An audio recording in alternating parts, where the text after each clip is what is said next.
What up? What up? A year of boxing is done, y'all.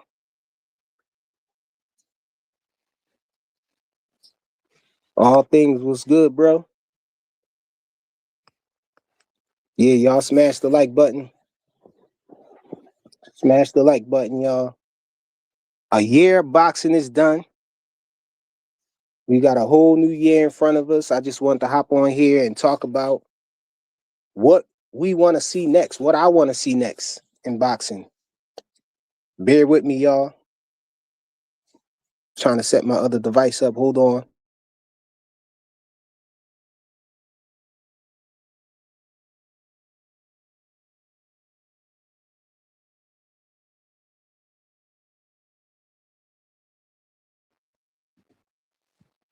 Yeah. I gotta use another device to make sure everything's flowing smooth with this live and everything. To try to pin the link and all of that stuff. They need to fix that, man. They need to update this, y'all. This StreamYard thing.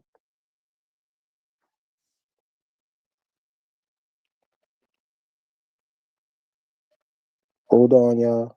Bear with me. We gonna get right to it. I sent some links out too. Hopefully these other guys show up, so we can get a good conversation going on about the new year. What we expecting in the new year? What fights we want to see? Who we want to see back again? 2025 was a very interesting year. A good year for the Hanos clan. Good year to be in the Hanos clan. But it's a lot of things that I want to talk about. A lot of these fighters that didn't do good, people tend to throw them away, man. We tend to throw these fighters away after one loss. It seemed like they be on the top of the world, with one fight, one showing. We put so much weight on a knockout and stuff like that. Fighters like Brian Norman Jr., we saw him knock somebody out. Jen Sasaki, he hit him with one shot, and put him out. And it seemed like that put him on the top of 147. Everybody thought that Brian Norman Jr. was the best at 147. I thought he was the best at 147 as well. And then also with people, when they get caught by one shot, when they get knocked out, we tend to throw them away. So we put so much on that knockout punch, that one knockout. It seemed like we allow that one knockout to decide a fate for a fighter. Like we throw them away after they get knocked out. And I just think that these fighters can always bounce back, and we've seen a perfect example of that. A prime example of a fighter getting knocked out and then coming back and letting it all hang out and putting on a great performance was Frank Martin. But Frank Martin was gone for a while. We ain't see him in a while after he got beat by Gervonta Tank Davis. Frank Martin was high on my list as far as potential, though. I thought that was a great fight that was a great win for Tank to beat somebody like Frank Martin after we was asking him to fight, his peers and stuff. It was like the best next thing for me. I was very impressed by how he beat Frank Martin. Him even taking the fight, I was impressed by that. But I was always saying that, though, that these fighters, these champions should be trying to pick these young upcoming guys off quick. These guys that be doing good, they be, gaining momentum and stuff. I think it's smart when a champion or somebody on top notice that and pick that guy. Like, hey man, let me hurry up and nip this in the bud before he become a monster. And I think that's what happened with Frank Martin. I had people on my panel a couple of days ago, talking down on Frank Martin, man, saying that Frank Martin was a bum, he was trash and all of that. I don't know if they just don't like Tank, so they don't like Tank's the people that he beat, his former opponents, to do good or not. I don't know what it was, but Tank fans tend to do that, though. They tend to be very worried about how Tank's resume ages. You know, like if he beats somebody, they want him, you know, when that fighter that Tank beat, they want him to do good, you know, and if they, even if they don't really show out or nothing like that, you know, they just get put in positions a lot of times. And then you hear, you know, people, oh, his resume aged well, you know, he got champion, you know, this person became a champion, that person became a champion, when you know it don't even matter how they became champion. But then when it comes to these other fighters, you know, oh, he's an email champion, you know, he got emailed the belt and all of that crazy stuff, you know. But I think that could be one of the reasons why Frank Martin been getting a lot of hate, you know. But Frank Martin came in there and, you know, a tough fighter, a tough person to stop anyway. You know, Bartholomew, you know, he put him down, knocked him out, went, and he went up to a higher weight class too, 140. You know, it was some people saying that Frank Martin was drained, you know, in the Tank fight and everything, but I'm not out here to try to give him no excuses or nothing. If he was too big, he was too big. You know, I noticed that, you know, they, when he had the Tank fight, they did, you know, hold him at that weight for a little while, kind of messed with him with their A side privilege, you know. But hey, that's on him though, man. You know, you know, that all comes along with it. You know, that's all part of having the A side. You know, you got privileges and stuff. So Frank Martin moved up to 140. You know, he had a good show and a good comeback. And so for this year, 2026, you know, I want to see Frank Martin more. I want to see, you know, what he can do, more of what he can do. You know, we saw him put down a tough guy like Bartholomew. I want to see him face up against some of these other tough fighters at 140. You know, we got some good talent at 140, especially with Keyshawn Davis moving up to 140. And we got Shakur Stevenson about to be at 140. We had Teofimo already there. And so my thing, Tio is, I mean, I would say Tio is the best fighter at 140. What y'all think, man? Des 215, what's good, bro? We got Ramon in the building. All things. Yeah, man. So um Frank Martin, you know, being at 140, I think that's a perfect opportunity for to settle some business with Keyshawn Davis. So I wanted to talk about Keyshawn Davis. You know, he had kind of a bad year, I guess you can say. You know, in 2025, the whole debacle with, you know, him backstage with the fighting and all of that stuff, and people kind of, you know, was looking down on him because of that. You know, he was under a lot of scrutiny for, you know, his actions and everything. And then, you know, to turn around and have that fight with De Los Santos and seem like he didn't even try to make weight, you know, didn't even try to make weight. He called out Abdullah Mason and all of that stuff, knowing that he was about to move up his next fight, and then didn't even have that fight, you know, didn't even get the De Los Santos fight. That was a fight that everybody was anticipating, I think. You know, Shakur Stevenson, you know, having his showing with De Los Santos, you know, I think that had people curious as to what was going to happen in that fight with him and Keyshawn Davis. You know, Keyshawn Davis coming off a good performance and everything in his last fight before that, but it didn't happen. But now you got him and Frank Martin, you know, I would say that's one of his arch nemesis because we can't really say that that's the biggest opponent that he could fight. I think he could fight Andy Cruz. You know, Andy Cruz been, you know, him and Andy Cruz been having a little back and forth, you know. So it's a lot of animosity there. So I think it's a lot of people who want to see that fight, you know, Keyshawn Davis and Andy Cruz. But I believe Andy Cruz is still at 135, I believe. And so Frank Martin, man. I think Frank Martin is the opposition for him. You know, that's who he should be facing at 140. You know, he talking about moving up after this fight at 140 with in case y'all, you know, for those who don't know, he fighting Jermaine Ortiz at 140 on Shakur Stevenson's undercard. And so I'm thinking that he should probably stay there. He should probably stay there and fight Frank Martin. You know, I think that's a good back and forth rivalry. They've been having a rivalry and everything. Um, I think that he need to nip that in the bud. I think they need to get that out the way. You know, run Frank Martin that fade. You know, we had Frank Martin come back off a good showing and everything. And so I don't think it's no reason that he shouldn't be looking at fighting Frank Martin next. You know, and who else? We had Richardson Hitchens, you know, and him going back and forth a little bit too. Lee Jackson, what's good, bro? What up, player? We got Bradley, the troublemaker. What's good, Bradley? Yeah, man. I think that hold on a second, y'all.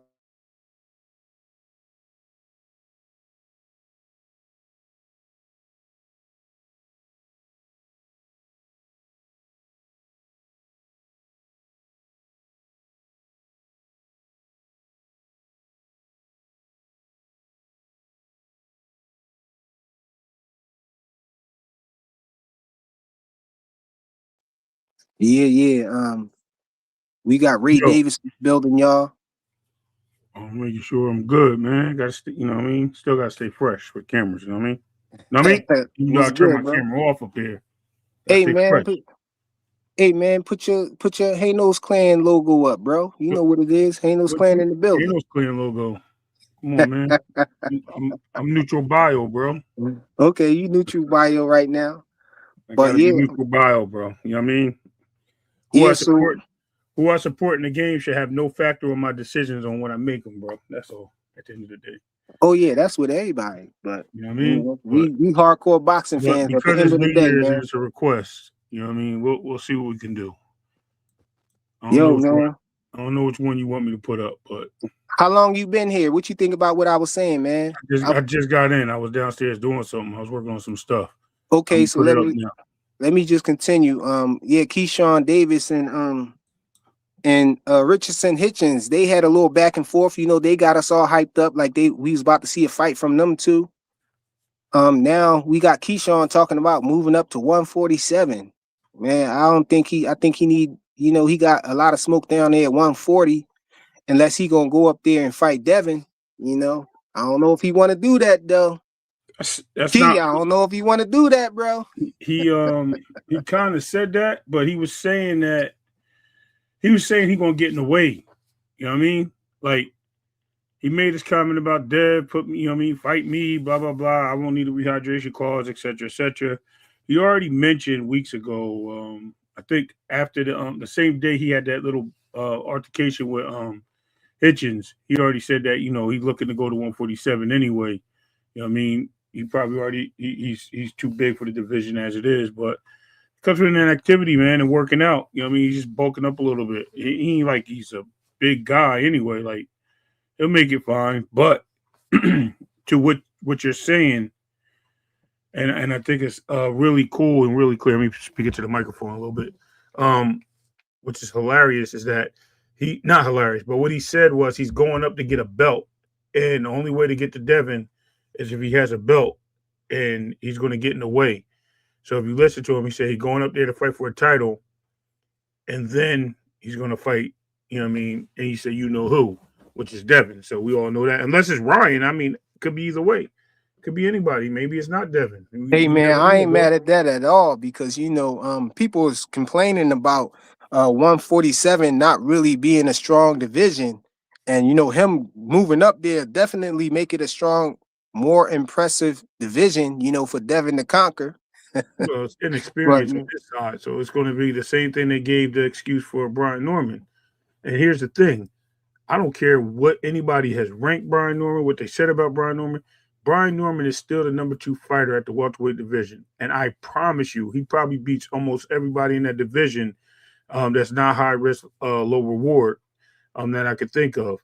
So everyone wants to overlook him for a certain reason, and they want to overlook Brian Norman just like they will overlook Keyshawn if Devin was to fight Keyshawn to beat him, and say that he's too green, he wasn't ready, and you know what I mean. There's some accolades, and we knew this was going to happen. They're going to say it because in Devin's eyes is they first complained that he wouldn't fight nobody young, and they said he kept fighting older fighters. Then they said he had to move up to 147 and challenge himself. He moves up to 147, he challenges himself. Then they say like, and I hate to bring this all into the format of Devin Haney, but then they said, Devin was too what was he? He's a weight bully and he needs to get out of 140 and he's not willing to go up there and fight the tough challenges. And what does he do? He does everything and then some, and then his opponent still gets the credit taken away for what he has accomplished.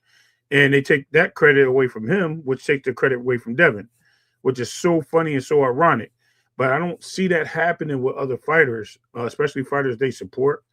No one ever takes the credit away from them, but they take the credit away themselves when it's time for Devin to fight them. Like this is not a boxing arena. First of all, that is another situation, and I'm going to bring it back to Keyshawn in a second. I have a situation where all they do is say, "Oh, Rolly, why you want to fight Rolly? Why you want to fight?" Literally, the day he beat Brian Norman, they said he won't fight Rolly. Then they said, "Why would he fight Rolly?" Right? That was the second thing. But here's the next question I have. When did Sugar Ray lose? When he lost and redeemed himself to Duran? When did they say, "Oh, Hearns is going to take Sugar Ray's leftovers," or when Sugar Ray, when Tom, what's his dude name? When Tommy Hearns lost to Sugar Ray, when did they say, "Oh, Hagler fighting Sugar Ray leftovers," or Duran fighting Sugar Ray leftovers? I've never heard this before. Listen, it's only so many people in the division, and if you're at the top, you're at the top. If you're a champ, you're a champ. It is what it is. No one's written that story but yourself. And if you can't get along with the fighters and understand what the fighters are trying to do, then that's obviously you are trying to block something. You're putting roadblocks in because of a situation that you don't believe.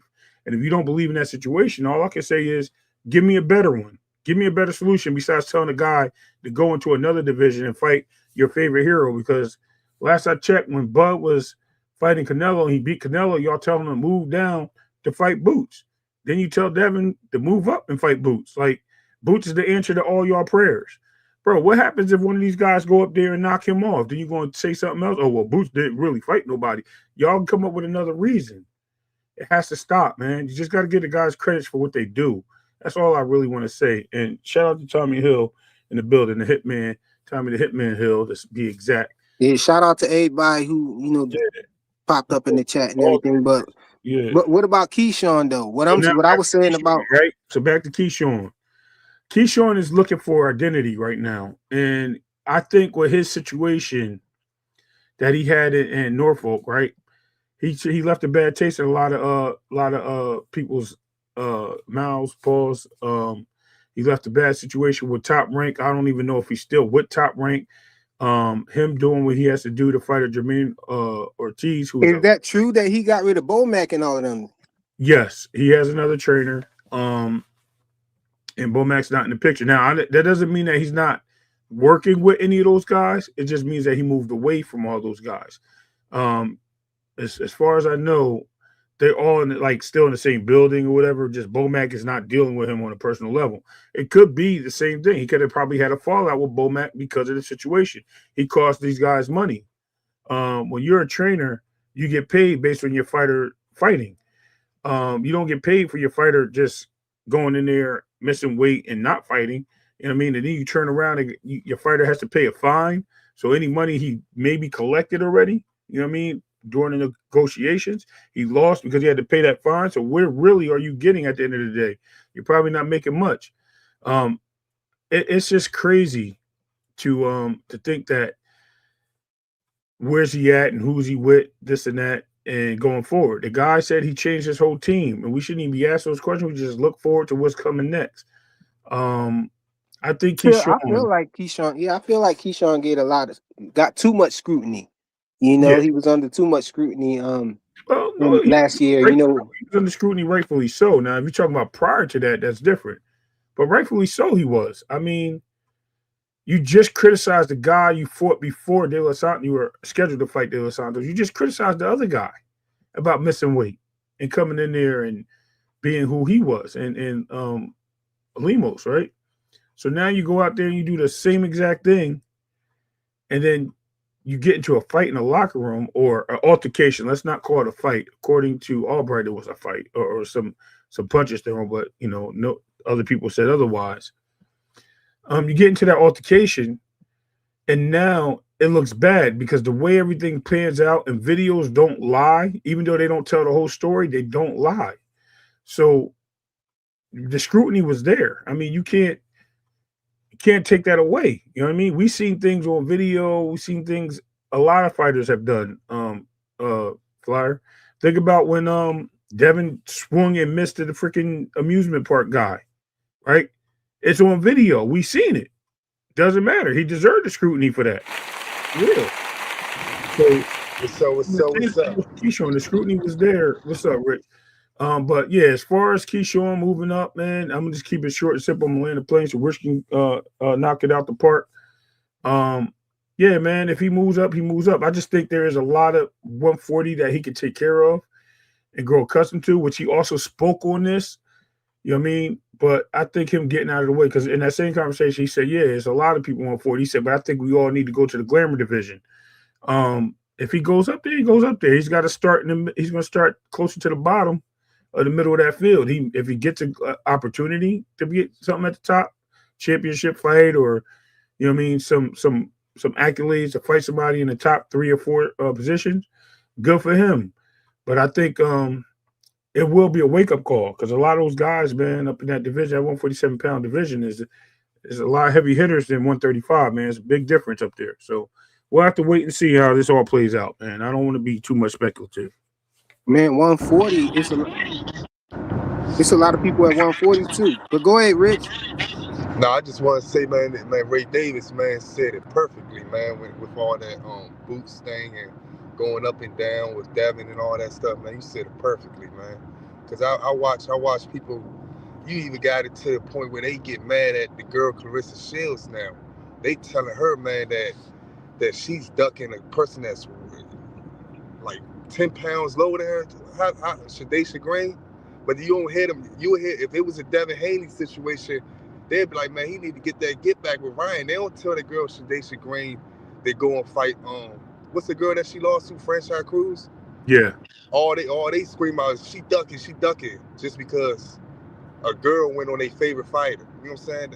That shit crazy. But other than that, I think Keyshawn already had it planned out. I think Jay Prince got it all planned out, man. I think that he tried to keep them as separate, far as apart as they could. But I think Keyshawn. A lot of people keep saying Keyshawn big or whatever.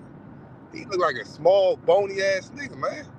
Hey, but Shakur talking about he going back down to 135 though. That's what I'm saying. I think it's all planned out. I think Abdullah Mason gonna be moving up that 140 soon. Oh, so you think he moving away from? I think it's all strategic. I think it's gonna be all strategic for Jay Prince, man. I don't know. Unless only time I think they will fight is if Jay Prince is the main promoter on the card or whatever, and he set some shit up. You know what I'm saying? And he get paid straight up. You know what I'm saying? All of them eat an in-house thing. Other than that, I don't think none of them gonna be fighting. I don't even think Keyshawn will ever fight Abdullah Mason. You know what I'm saying? And I don't think it got nothing to do with no fighters being scared or none of that shit. I think it's just they under Jay Prince. Well, what I was talking about with Keyshawn though, as far as him being at 140 and talking about he about to move up to 147 right after this fight, I'm like, hold on, but it's a whole bunch of smoke down there. Well, not a whole bunch, but it's enough smoke down there, and especially Frank Martin. You had this back and forth rivalry with Frank Martin for like a couple years now. So, why move away from that? I mean, I think more people would rather see him fight Andy Cruz. But since Andy Cruz is still at 135, we got this Frank Martin. Frank Martin came off of a good performance, a good showing. So that's the perfect fight right now to me. But no matter how much we think we in the scenes and we know what's going on and all that stuff, we never know what's really going on. We never know what Turkey or Eddie Hearn. If you notice, you see how Eddie Hearn threw Keyshawn at he said some tweet shit. We said something about Keyshawn and Devin Haney. Why Devin Haney won't fight Keyshawn? You never know what Turkey done proposed to Keyshawn. You heard how he said he knew about the fight on the 26th. So they probably was saying some stuff. Look, you get past him, you go up there, we could get you to fight with Devin Haney, and you can get a belt, or you fight for a belt. You know what I'm saying? We never know what's really going on behind these scenes, man. That's what it is. It ain't even about that. What he gonna say? Man, nah, I don't want to go up there and fight him for this amount of money. I'm gonna stay right here and try to fight Andy Cruz or one of them niggas, and they gonna be like, man, we ain't putting no money behind you on that shit. What you gonna do? You get what I'm saying? Yeah. So we don't know what's really we don't know what's really going on. We don't. Yeah, see, I wasn't really looking at the promotional situations too. Yeah. So yeah, so you Frank remember- Martin is PBC, right? So yeah, they might try to act funny or whatnot. So But you heard what Keyshawn said. He said he tried his best to stay quiet. He said he knew all about this shit since the 26th. So you never know what they saying and what, you know what I'm saying. Somebody could call you at any moment now. And then he on that Turkey side, and guess who on that Turkey side too? Devin Haney, all them niggas. So you know what I'm saying. And all he knows is they making promises, and he taking it. Hey, I said earlier, I ain't mad at it, bro. If he do go up to 147 and try to hold on. Oh, yeah, I was saying if he move up to 147, I ain't mad at it at all. I would like for the 147 division to get better, and I think him moving up there and fighting one of the other champions up there and getting a belt makes it a tougher division, and I think they can mix it up. The best division, man. Believe it or not, that division about to get real. Like I think Hitchens going up there. I think all of them guys going up there. That division about to be real tough. Like in another year, by the end of this year, that division gonna be tough. I was gonna say, like you said, Devin gonna be Devin gonna be the leader of that division as of right now. So all that extra shit that people saying that division weak, like what Ray Davis saying, oh, he should go up, he should go. How the fuck you gonna tell somebody to go up when you got a nigga? That's like telling a nigga, man, yeah, move out this area, man, because we got this suck ass nigga. He over here making a lot of money when you can easily take that money from that nigga. Fuck out of here, man. Devin ain't need to take that shit from him. He don't need that belt. Yo, I was thinking about what you said though. You said Keyshawn Davis. I ain't gonna repeat what you said, but basically you were saying that he looks small to be moving up to 147. Yeah, I think that too. So him coming straight up and going straight to fight Devin Haney, I would be opposed to that, because you know what they gonna say. Oh, they ain't gonna want to give Devin Haney no credit because he moving from a lower division. But if he do what he said he gonna do, go up and fight one of these other champions and get a belt, and now you up there, yeah, that make it different, Yeah, let's have it, Yeah, I think Keyshawn, if he go up to 147, he definitely be fighting around his weight, like his walking around weight. He bony. Look at him, man. Pay attention, like man, small, man. Hey, he ain't that small because he was overweight at 140. I mean, at 135, man. He ain't that little. I don't know, but y'all see that thing? I think Shakur they probably gonna come out with this with Shakur training with Caleb Plant in them. Y'all ain't see that? No, I ain't see that. Yeah, Shakur, it probably come out later. I think he's training with Caleb Plant. Oh yeah. See that? Yeah. There's some stuff with Revenge. Isn't that his team? Revenge? Something? Revenge? You got to remember too. And I should have said this, Rich. The reason why he probably looks small, to be honest with you, is because he already knew he was in camp already. You know what I mean? So he's already in like boxing shape. He's not in a walk around shape. So they're in the gym constantly. He knew that fight was happening. He said it. He just had to keep his mouth shut on it. So he glad everything got played through the media that happened with the other guy, with Hitchens, who seems like you and I hate to use this word because I don't use it. Looks like he's ducking the main competition. Hitchens hasn't put on a fight with a main contender in a long time, and I don't think he believes in it. It seems like he don't believe in himself, to be honest with you. I'm going to really be honest, because you're in a division where you say you're too heavy, and you're in the only sanctioning body that makes you do a rehydration clause, which makes you come in, you know what I mean, smaller than what you want to come in because you're already saying you're too big for the division. And instead of him going to Unify to get a belt, so he can feel comfortable and he don't have to do that rehydration clause. He sits there playing these games with all these other people in the division and picking and basically playing he's playing checkers, not chess with his opponents. You know what I mean? He's picking the right guys. Unfortunately, it's gonna come back to bite him. That nigga think he's it's like something about New York, man. New York niggas, man. No disrespect. I fuck with them, but they think they bigger than what they is. Like, you ever played basketball with them niggas, man? They think they the best. They think they the best niggas in the world. Listen, man. You ever And you did be something cooking with them these in there. niggas? It depends. They think they the best. So he already in his mindset. like that's just his mentality. He in his mindset. He think he bigger than what it is. Pay attention to Berlanga, bitch ass. Look how he think he the best at what he is. Like, nigga had it. Like, he had to get humble, and he probably still think he the best. It's something in it. That's mentality crazy. fucked up, man. I'm laughing because It I ain't- live in Jersey. I'm not far from New York. You know what I mean? I go to Yeah. the city all the time. And Yeah. I mean, they confident in it. Listen, man, those Yeah, are smart confidence. dudes, That's bro. what it's called, confidence. They got a lot Listen, of man, confidence. I'm gonna keep it real with you. So New I Yorkers, can't, like, and I mean like the city guys, the 5 borough guys, man. Don't sleep on their intelligence, man. They very smart and witty guys. And I'm not taking anything away from anybody else, but they're very cunning. They're like foxes. You know what I mean? When you was a kid, you read about the sly fox. These dudes are slick, man. They know what they're doing. They know how to run around and move certain ways. So, you know what I mean? I know what it is.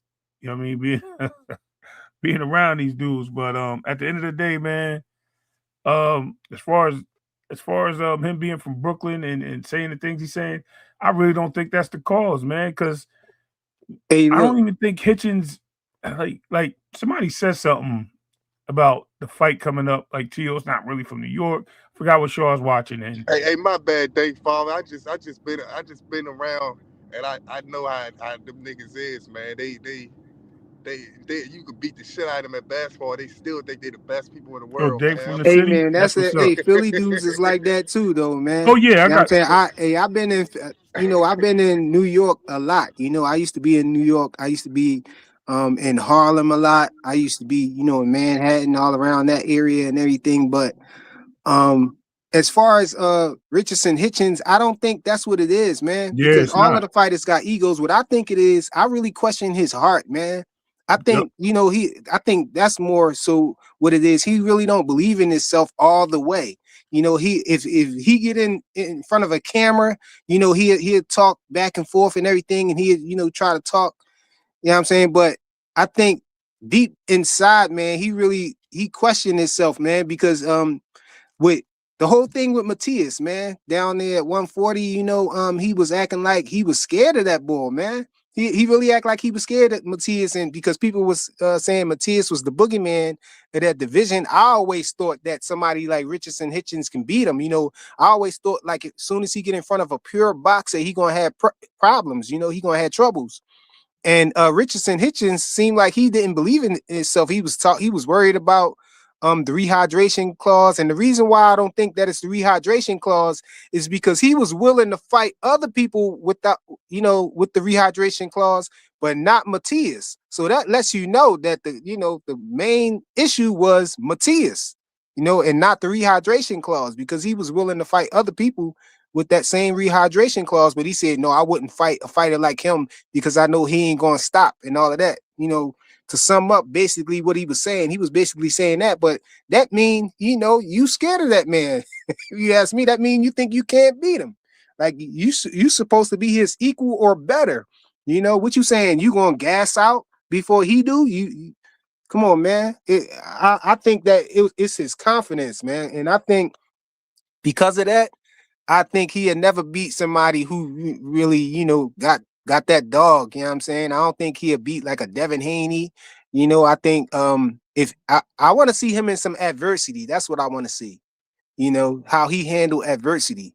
Because, with his heart don't seem like I'm not, it don't make me confident that he gonna, handle diversity well. I just gotta see it, man. But I'm guessing, man, my guess is that he not gonna handle it well.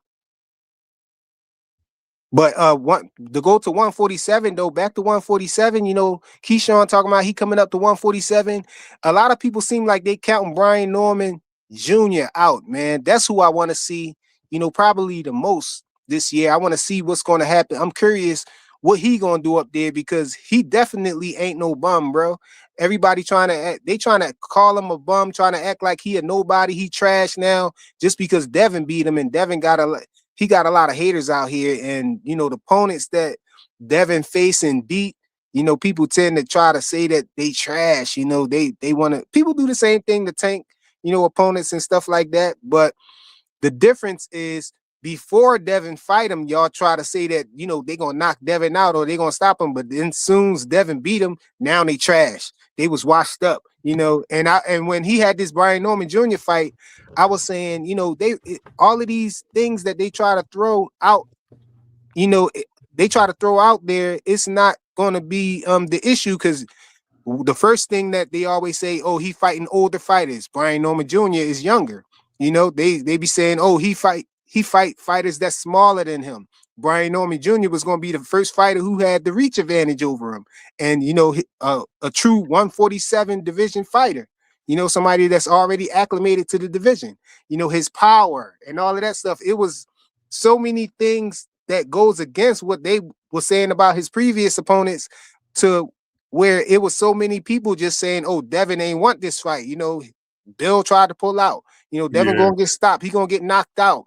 Devin gonna run around the ring. He gonna run from him or whatever. He can't run forever. Once Brian Norman catch him, Devin gonna go down. You know, it's gonna be Ryan. He punched harder than Ryan Garcia. We heard all of these things, man, and it ended up, you know, Brian Norman Jr. getting put down. But I think it was experience. And before Devin fought Brian Norman Jr., everybody agreed that, you know, he was the best at 147. He was the man there when Boots left, because Boots was it at first, you know, but once Boots left, it was Brian Norman Jr. Oh, he the king of the division.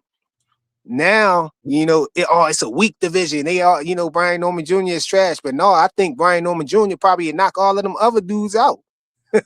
So I'm confident that the 147 division will be a strong division if we have Keyshawn move up and grab a belt. We still got Brian Norman Jr. there, you know, even though he's not a champion now, I want to see his bounce back. I want to see what he do next. And hey, man, we never know. Maybe we might see Frank Martin move up there, but I kind of want to see Frank Martin at 140 now, since we got some people who was on the panel talking about he ain't gonna beat nobody at 140. I want to see, man. You know, I just want Frank Martin to prove some of these guys wrong, man, because I think people, you know, counting them out now because of the fact that how he went into where he was at when he went into the Tank fight. He was like he was just getting out of the prospect stage, you know. I feel like, you know, he was green, you know, he never had a title before, and all of his best win was Michelle Rivera, you know, who cheated and still got beat by him. But a lot of people try to say that he was trash. Oh no, he was trash. They do the same thing to him, you know. Michelle Rivera just was trash, you know. He ain't fight nobody. So I want to see what happened, man. He showed that he got some power at 140, you know, by knocking out somebody who's hard to even put down. You know what I mean? Bartholomew, I think he had a fight. He was fighting Jose Ramirez, and you know he was giving them some problems, you know. So hey, man, I think that Frank Martin, I think he could beat some of them guys at 140, man. What y'all think? Go ahead, Rich. Oh. Yeah, I would think Rich must be doing something, because I know Rich got a lot to say about Frank Martin, because I think he one of the guys who was saying that Frank Martin ain't gonna beat nobody. Yeah. Hold on. Yeah, I think Frank Martin can't beat no champion at 140. I knew it, bro. I think he gonna end up being one of them niggas. What's that shit called?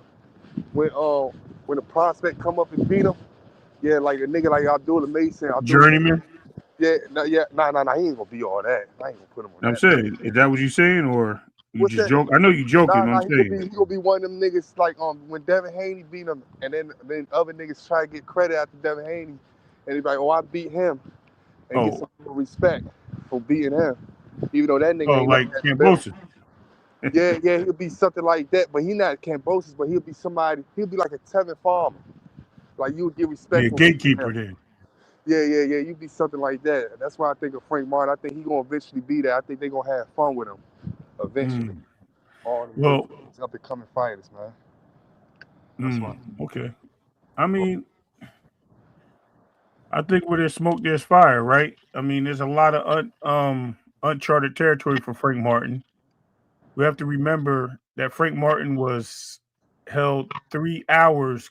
9 o'clock was the weigh-in, knowing that the fight was the next day, and they were supposed to have a weigh-in at it was Eastern Standard Time, so he's supposed to have the weigh-in at 4 o'clock. So it was actually 5 hours. They kept that man waiting for the weigh-in, drained purposely, where it was even, yo, why your lips look like that? Yo, you need a drink of water.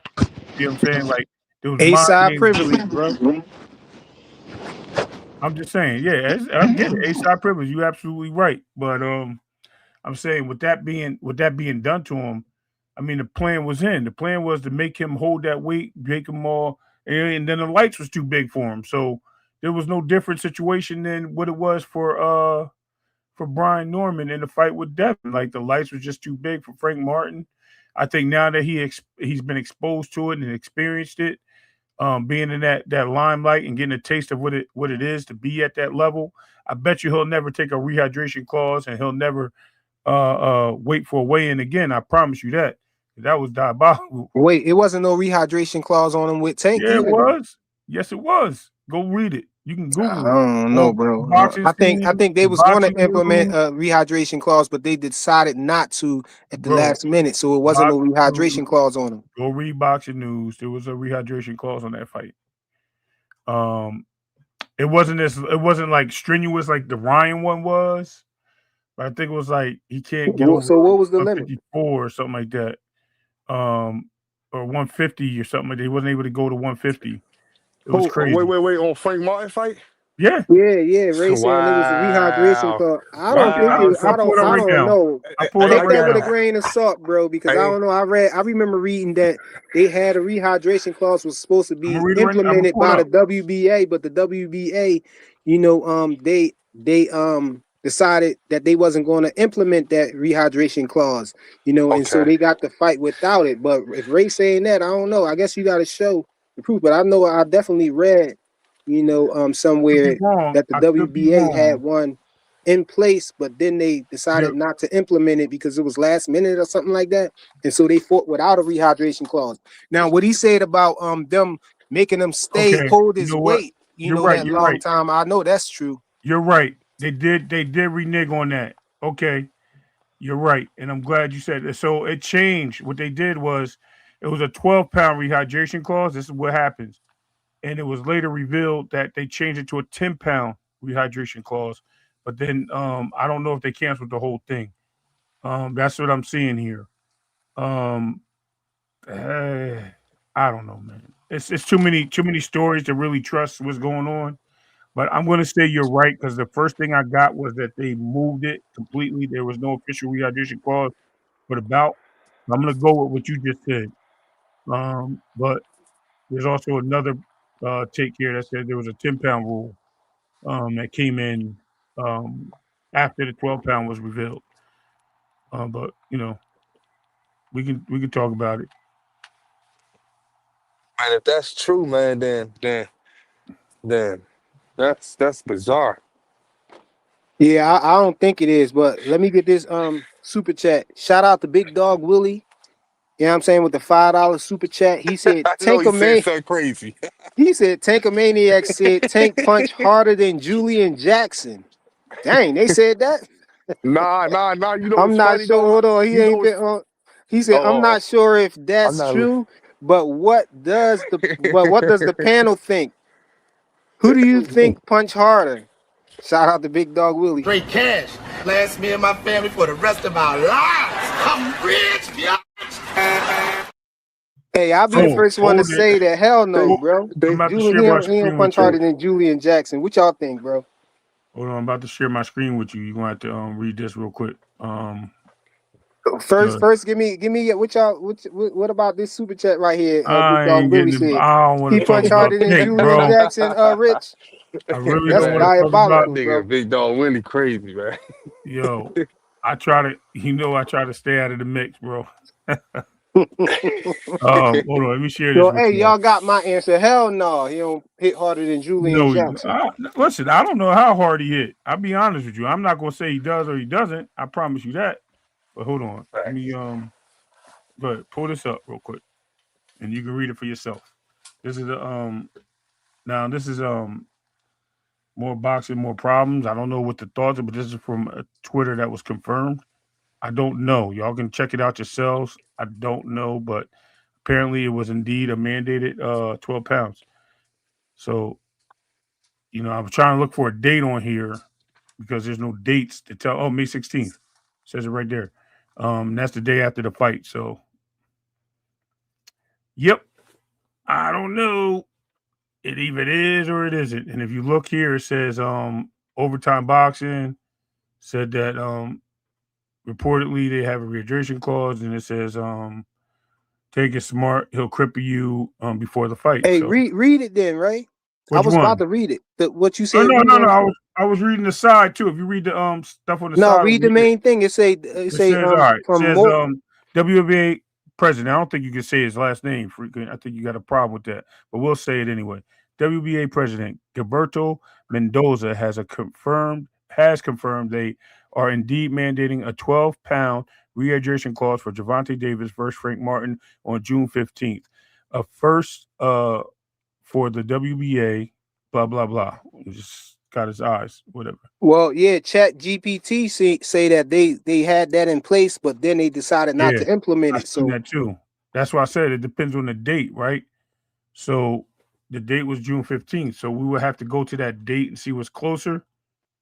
And I'm looking here, and none of these here, because if any of these had dates, it'd be easy to find. But you can see his posters right here. Oh, you took it down. Cool. No, that's cool. I'm eliminated. So there it go right there. I was gonna say, if you look right here where I highlighted, the date's a month before. So I don't know to go by that or not. You know what I mean? So it just And who was that right there though? who this guy right here? Mo Boxing's no King Riley. problem. Whatever. I don't know. Yeah, obviously it's He somebody. got a check, so I don't Well, know. you got that's what I'm saying, but you got here too. This is where look. This is the main source right here. This guy. Your boy Bradley 68 said tank. Stop That's talking why. about Tank, Yeah, bro. well, Stop it's hating on cool. Tank, bro. But you see all these, you see these people right here. This is it. This is this guy. This is Overtime Boxing. This is their channel. Hold on, let me move that banner out the way. Oh my bad. Go ahead. But this is Overtime Boxing channel. So this is everything that they have on their page. So I don't know, bro. I don't want to. Like I said, I'm not here to tell you who's right, who's wrong, or whatever. You know what I mean? I don't know. I have to Google it and do some more research. But I heard otherwise. And actually, if you look at what you look at chat, whatever it is, GPT, ABT, ABC, you looked at that. And if you look underneath and scroll down, because I was going to look at boxing scene too and check it out. But like I said, I didn't want to go there. Where Rich go? But as far as Frank, let's get back to Frank Martin. Rich hopped off because you hating on Tank, man. He don't like that, bro. Who? Rich. Oh, my bad. No, it was okay. I was about to go back to Frank because I really wanted Bradley to talk 68, you might have to hop up here and defend Tank, bro. Already, beginning of the year, that he want to hate on Tank. No, I'm just playing. It's all good. So look, Frank Martin himself, whether it was true or not, which I was really getting at too, because that was just a sidebar. I went on an adventure for that. Frank Martin has always showed promise to be a good boxer.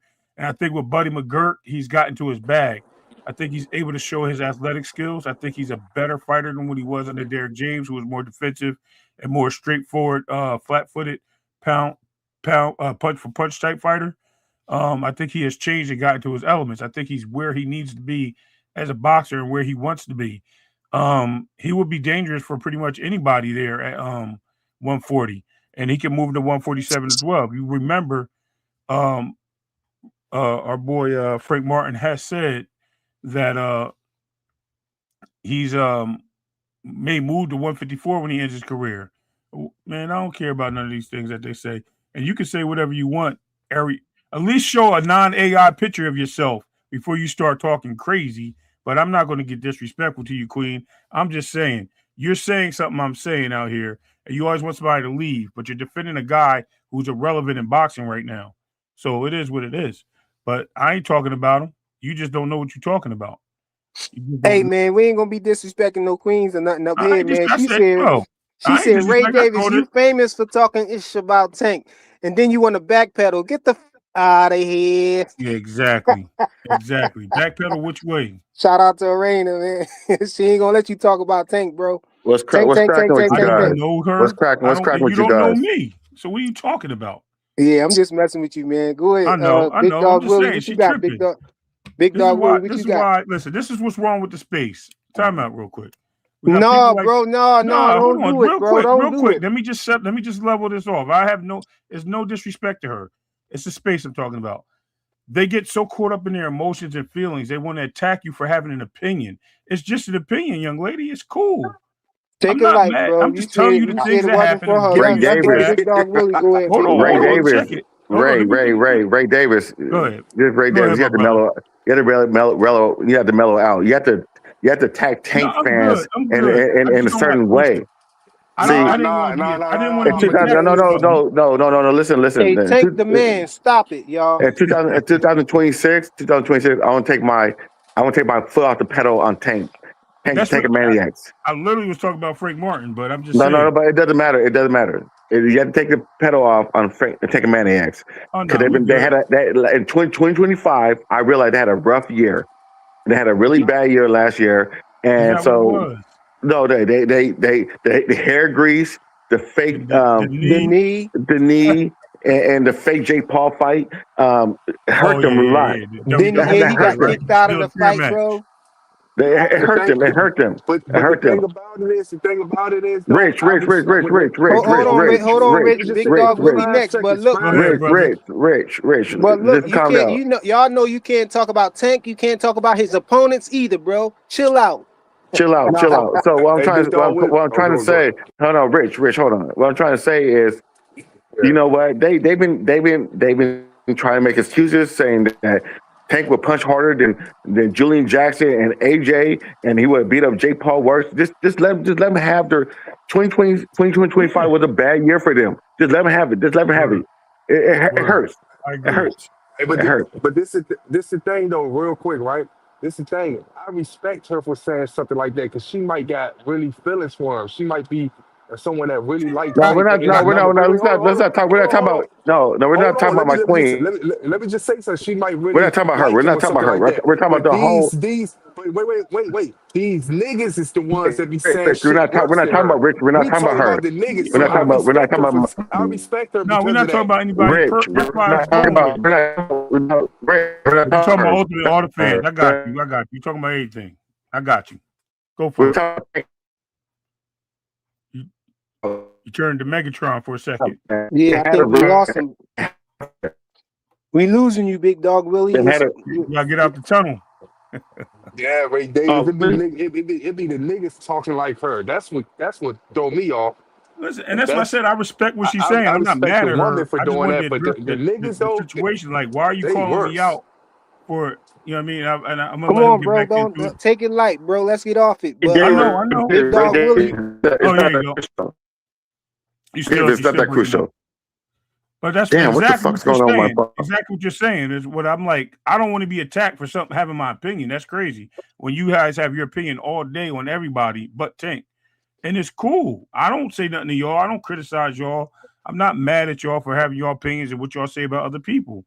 Come on, bro. Let's just move on. The Queen shook y'all up, bro. Come on, get it together. I was trying to get back to Frank Martin. Ray Davis. What I'm trying to say. But go ahead. Ray Davis, I don't know if I'm breaking up. What I'm trying to say is you were good for a second. It's a bad year. Start breaking up. Oh, my fault. It was a bad year. You're bad. Yeah, we can't hear. We really can't hear you. You probably need to go off and then come back in, Big Dog Willie, because you still transforming and it's cutting you off and all that. Be right now at the radio stations. Go out and come right back in. Wait, hold on. Hey, all things, right? I ain't one of them niggas that's like these Tank fans. These Tank fans when any fighter beef with them, they're calling him a duck. Abdullah Mason today can say something about Tank, a bitch or something like that. These niggas will find 20 or 30 different things to call Abdullah Mason a duck. You know what I'm saying? I'm not one of them type of fans. If a nigga got something respectfully or making up lies about Shakur, making up lies about any fighter, I'm gonna jump up on it. You know what I'm saying? No, pause. You know what I'm saying? But that's just me. I'm not one of them other type of fans though. I watch you niggas that's Tank fans disrespect Clarissa Shields off of her opinion. I watch y'all call her duck, talk all shit about her, and that's a woman. I'm not like that, nigga. Don't ever compare me Hey, to them niggas. I would never be like that. hey, we right now we supposed to be talking about, you know what I'm saying, fighters Are we who talking we want about to Frank see Martin back. again? Yeah, can I get I back guess to Tank fall in that category too. We want to see Tank back because Tank ain't really right? have a good year. He ain't really do much, but I just want to know if I can talk about Frank Martin. Can I get go back to ahead. that? Don't talk about Frank Martin, bro. That's one of Tank opponents. No, I'm No, just you playing, bro. funny. Go ahead. You Go ahead. You hilarious, got it. bro. Anyway, what I was saying is that you know, with all the controversy that he had with his last fights, I think he's back, bro. I think with Buddy McGirt, I think that he's really back onto something, man, and I think he could be a wrecking ball in the divisions to come, man. And I will end my plane with that because I think I said the rest of that before I jumped the scene a little bit. You said who back with Buddy McGirt on Ray Davis? No, I'm saying him being with Buddy McGirt, I think he's back and better. Frank Martin? Yeah. Oh.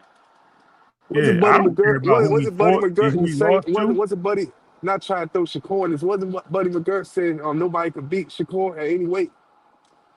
Yeah, but that ain't got nothing to do with Frank coming So back. that fight, Frank so and that Shakur probably and Shakur that fight limelight. probably ain't go, you think that fight will ever happen then? It may. If it does, it does. If it doesn't, it doesn't. It's again, none of these things. See, I don't want to be one of those hypotheticals. I think everybody will meet up eventually, somehow, some way, as long as they're in the top 10, top 5, top 7 even. Yeah. Everyone's going to have a run-in with each other. And if they don't, they don't. You know, depending if they fall off the ladder. And I feel like it's a shame that nobody have a run with each other. Like it's not even that many it people. is. That's the problem I have with I feel like that. boxing. I feel like that's it's a shame. Like I feel like Tio and Shakur that been a run-in for years now. You know what I'm saying? But as far as all these other people, look at the Boots and Virgil situation. That shit is ridiculous. That's ridiculous. I'm glad that Devin Haney and Brian Norman shit would happen because, like, I heard somebody say this: if Devin Haney would have beat somebody else, all these niggas on these panels that hate Devin would have been claiming, "Oh, he ducked Brian Norman. He ducked Brian Norman." But Devin went straight in and got the nigga out the way first. So I respect that, man. But I don't feel like a lot of these niggas gonna meet up. And when they do meet up, these niggas be washed up or already got beaten up, and nigga ain't gonna get that much respect for beating it. Right. Oh, I think a lot of that shit is. Hey, can you hear me now? Is that better? Yeah, we hear you. Go ahead. You stop with the Bumblebee transistors. You good. Shit. Yeah. Anyway, I was going to say that we can't hit on Tech Maniacs this year because they're hurting. They're hurting it right now, and we need to leave them alone. Can I ask you a question though, Big Dog Will? What's up, bro? Me being a Shakur and a Devin fan, was I not getting when I was hurting when Ryan embarrassed that man with all the memes, even though we knew it was drug cheating? Was I, you know what I mean? I wasn't hurt, obviously, but I'm just saying some people were. Did that stop anybody else? And I'm not going to talk about just Gervonta fans. There was a lot of fans. You had Ryan Garcia fans. You had people from like Tiafimo fans. You had a lot of different fans in space. They were just kicking Devin back. And they was actually kicking Devin back until he just won against Brian Norman. And they still can't believe he's the guy he is. Same thing with Shakur. When he went and fought, he was supposed to fight Joe Cordina. They was kicking his back in for pulling a guy up that was a former champion that just lost, right? But then I'm sitting there like, yo, they crazy. But they're supporting Earl Smith about to fight Fundora, and he just lost. He lost worse than Joe Cordina. So I'm looking at all these aspects. I'm like, is it the same though? You know what I mean? I'm just putting it out there. I don't care. I'm here to talk about boxing. Think about it. The thing about it, Ray Davis, I understand what you're saying, and I think what it is with the Tanking Maniacs, and like think about it, I have my issues with the This nigga say you going on them niggas. Damn. You so got I have my mad issues. with my I have my blood, dog. issues. I have my issues with the Devin fans too, because we used to be, enemies. But what it is about the Tank Maniacs is they don't care. They don't care. Like when Devin lost, I was upset when Devin got beat up by what's his name, and he was on drugs. I was upset about that, and I was like, "Fuck!" 'Cause I want Shakur whoop his ass, but but I want Shakur to whoop his ass. 'Cause I know Ryan ain't shit. That's how I looked at it, and so I didn't want that loss to happen, but Tanking Maniacs don't care. Right. So I think what it is that team of Tanking Maniacs, they talk a lot of shit and they don't show nothing for it. They beat up people who they don't want to, like, who cared about them beating up Roach? Who cared about that? And then Roach and Hair Grease whooped Tank Davis's ass. Yo, Hey, No, Big I'm Dog not trying to be funny. Shakur, I'm not trying to be funny. I'm dead serious. You just told us we were Hold on, Big Dog Go Willie. ahead. Shakur, your favorite fighter though, right? Oh, Yeah, man. but it doesn't matter. But the thing about Can it you is, see like, the screen, bro? He calling no, you I out, can't. bro. He said wash it. Handles 023 said why Shakur won't fight Bud, bro. Why you won't fight Bud? But what the fuck? Yo, Tank fans be saying some of the craziest stuff sometimes, bro. Nah, man, you gotta get rid of Is that that for real? Is that for real? Shakur Man, need I to heard fight that Bud, bro. That's what he's saying, bro. the other day, one of the Tank Maniacs said that Tank can beat up AJ. So I don't even care. I don't care anything what they say anymore. Man, Damn. You mean the one that was in the car crash? No, shout out to AJ, by the way. Yeah, AJ. Condolences man, to I him. heard when that AJ fight was over, if I'd have heard niggas say that Tank hit harder than AJ. Yeah, stuff All like right. that. You Stuff know like what? that. I'm like, I'm what gonna the take a fuck? timeout because that's crazy. We ain't No, gonna for real. sit They up did here say and they act did like say Tank that. They don't did knock say out that. heavyweights in sparring, bro. Stop it. But no, this not. But you have to let them. You have to let them. They had a rough year, so the only thing they can do is speculate and then make. And they dream. They're dreamers. I give Tank Maniacs the dreamers, and And so they Tank can do. and them niggas, the king at going back on their words. They sit back. All them Tank fans who said Brian Norman was gonna beat Devin Haney, and then they just switched it all around. You even had niggas that interviewed them. Now all of a sudden they disrespecting them niggas. Oh, A they're That's mad. Handles, sad, a man. Handles said Roach just That's lost and sad, got man. punished, bro. He got Yo, punished. and Yo, all Roach this really won that fight, man. The fix was in, bro. But he said, and to keep in be mind, Tank ain't never lose, bro. They just had a little bad year. He was on. He's about to have a big payday. He missed out on his big payday after about to be the B side to Jake Paul and all of that. It was like No, he humiliation, was the bro. A And side. then, No, let's get it right. He was the A side of Jake Paul. yo, Let's get it right. no, and he to The was be fuck? B According to side. Hey, them, he was the A look. side. Look. How the fuck he was the A side and they let him go and find the replacement for for Jake Paul? Niggas don't be making No, sense, no, man. no, How no, is no, no, Tank A side if they let Tank go no, no, no, no, and no, find a no, replacement no, for him? Why they no. ain't find a replacement for Tank? No, you're looking too hard into it. You're looking too hard into it. According to them, he was the A side. Just Tank's the A side to everybody. Muhammad Ali, Mike Tyson, everybody. Mayweather. Don't argue with them. Don't. Why are you arguing with them?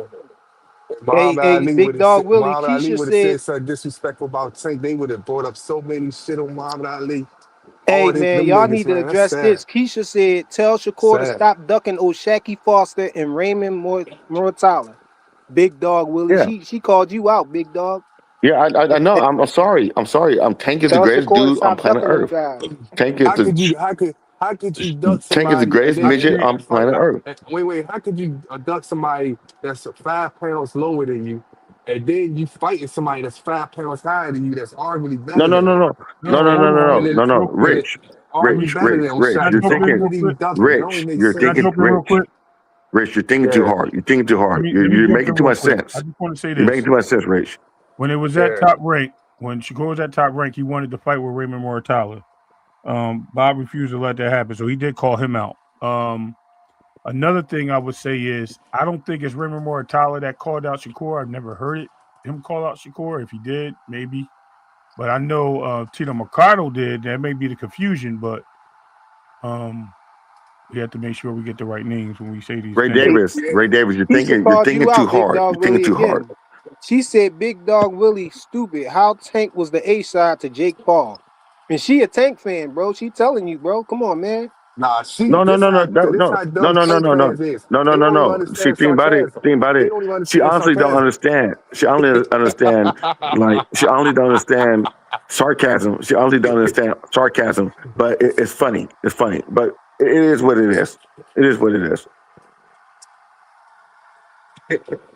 No, but he said we biased over here, and the chat shows it. There's a lot of Tank fans in the chat, bro. I see that. I see that. You Handle got a lot said of that. Tank fans. Hey, frequent, they scared of you, man. No, but listen, I think Handles is new here. He don't know. I'm a Devin Nah, I Haney said, fan. Big Dog Willie is a Shakur fan. We all mixed over here, bro. You know what I'm saying? You could be a fan of whoever you want to be a fan of. You know what I'm saying? You get the link is pinned in the chat. You can hop up here and, you know what I mean, defend Tank if that's what you want to do. Tell him you like his favorite color green, and he like his favorite candy is Skittles. Whatever you want to say, man. Let these guys know, man. You a real Tank fan. You know his favorite color is green. nah, see, No, I heard. You know Big Dog what? Willie don't know what Shakur's favorite color is. No, I don't. But you know what? I heard Tank punches hard as Superman. I heard that, and I completely believe it. I just completely believe it. I heard he punched a train off the tracks the other day. So I mean, how can we argue with that? They Handles. No, Big Dog Willie be everywhere trolling Tank, bro. He be trolling all the other fighters, bro. So you know, it is what it is with Big Dog Willie. He talking about you, Big Dog Willie.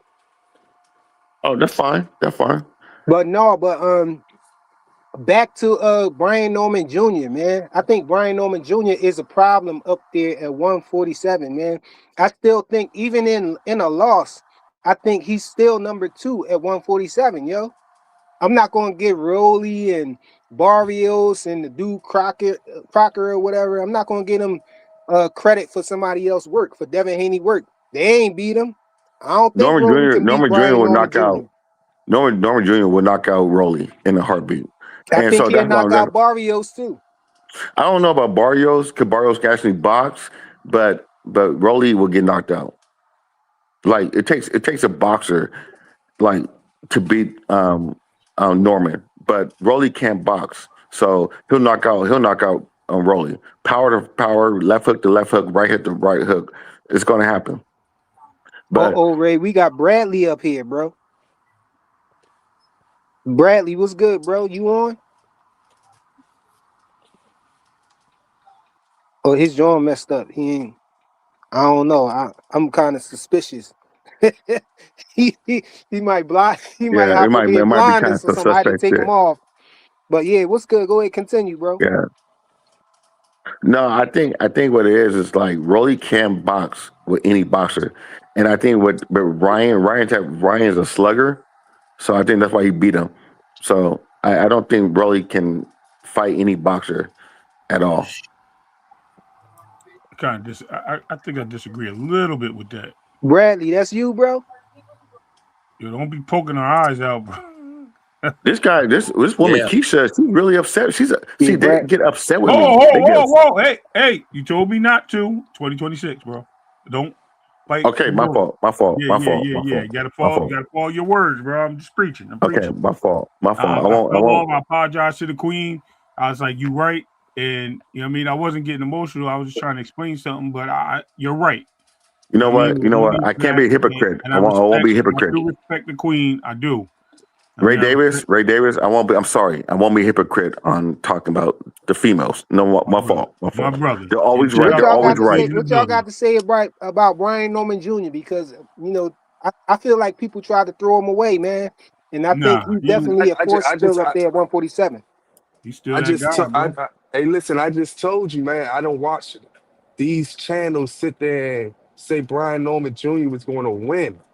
They even had him up on the panel, had his dad up on the panel. As soon as he lost, they started saying, "Oh, I knew that. He was this, he was that, this, that, and third." It's just all of a sudden, nobody had Brian Norman Jr. winning.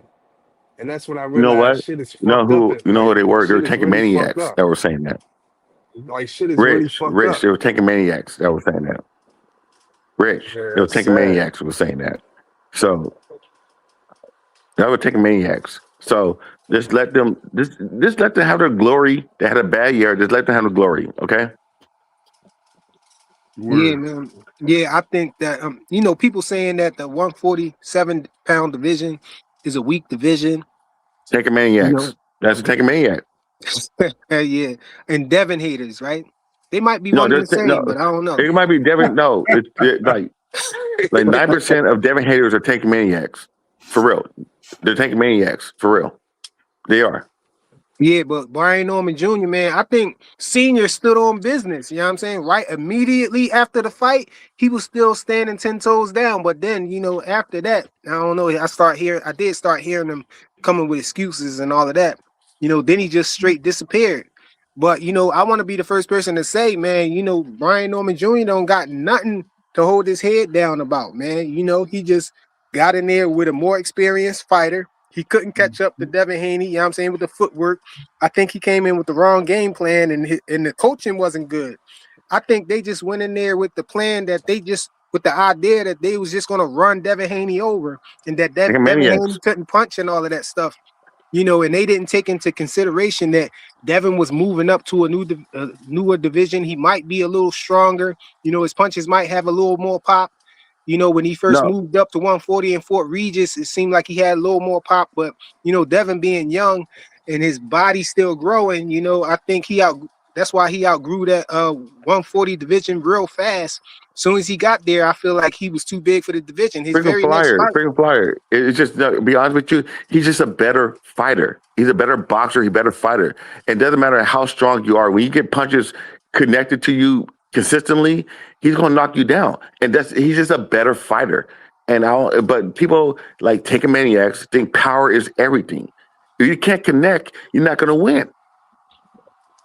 I mean, yeah, Right? I always Right? go back to what Shakur said. Shakur said, if you know your best game plan is to knock me out, you already lost. He said something like that. That might not have been his words verbatim, but you know, that's basically what he was saying. If you just banking on knocking me out, then you already lost. And I understand what he's saying. You know, Shakur is a defensive wizard in there, man. You know, I think arguably he got the best defense in boxing right now. You know. Yeah, he does. He does. But yeah, so it's hard to hit that guy. So you know, if your favorite fighter, the fighter that you're putting up against him, you know, the only chance that you think that they're gonna have is a knockout.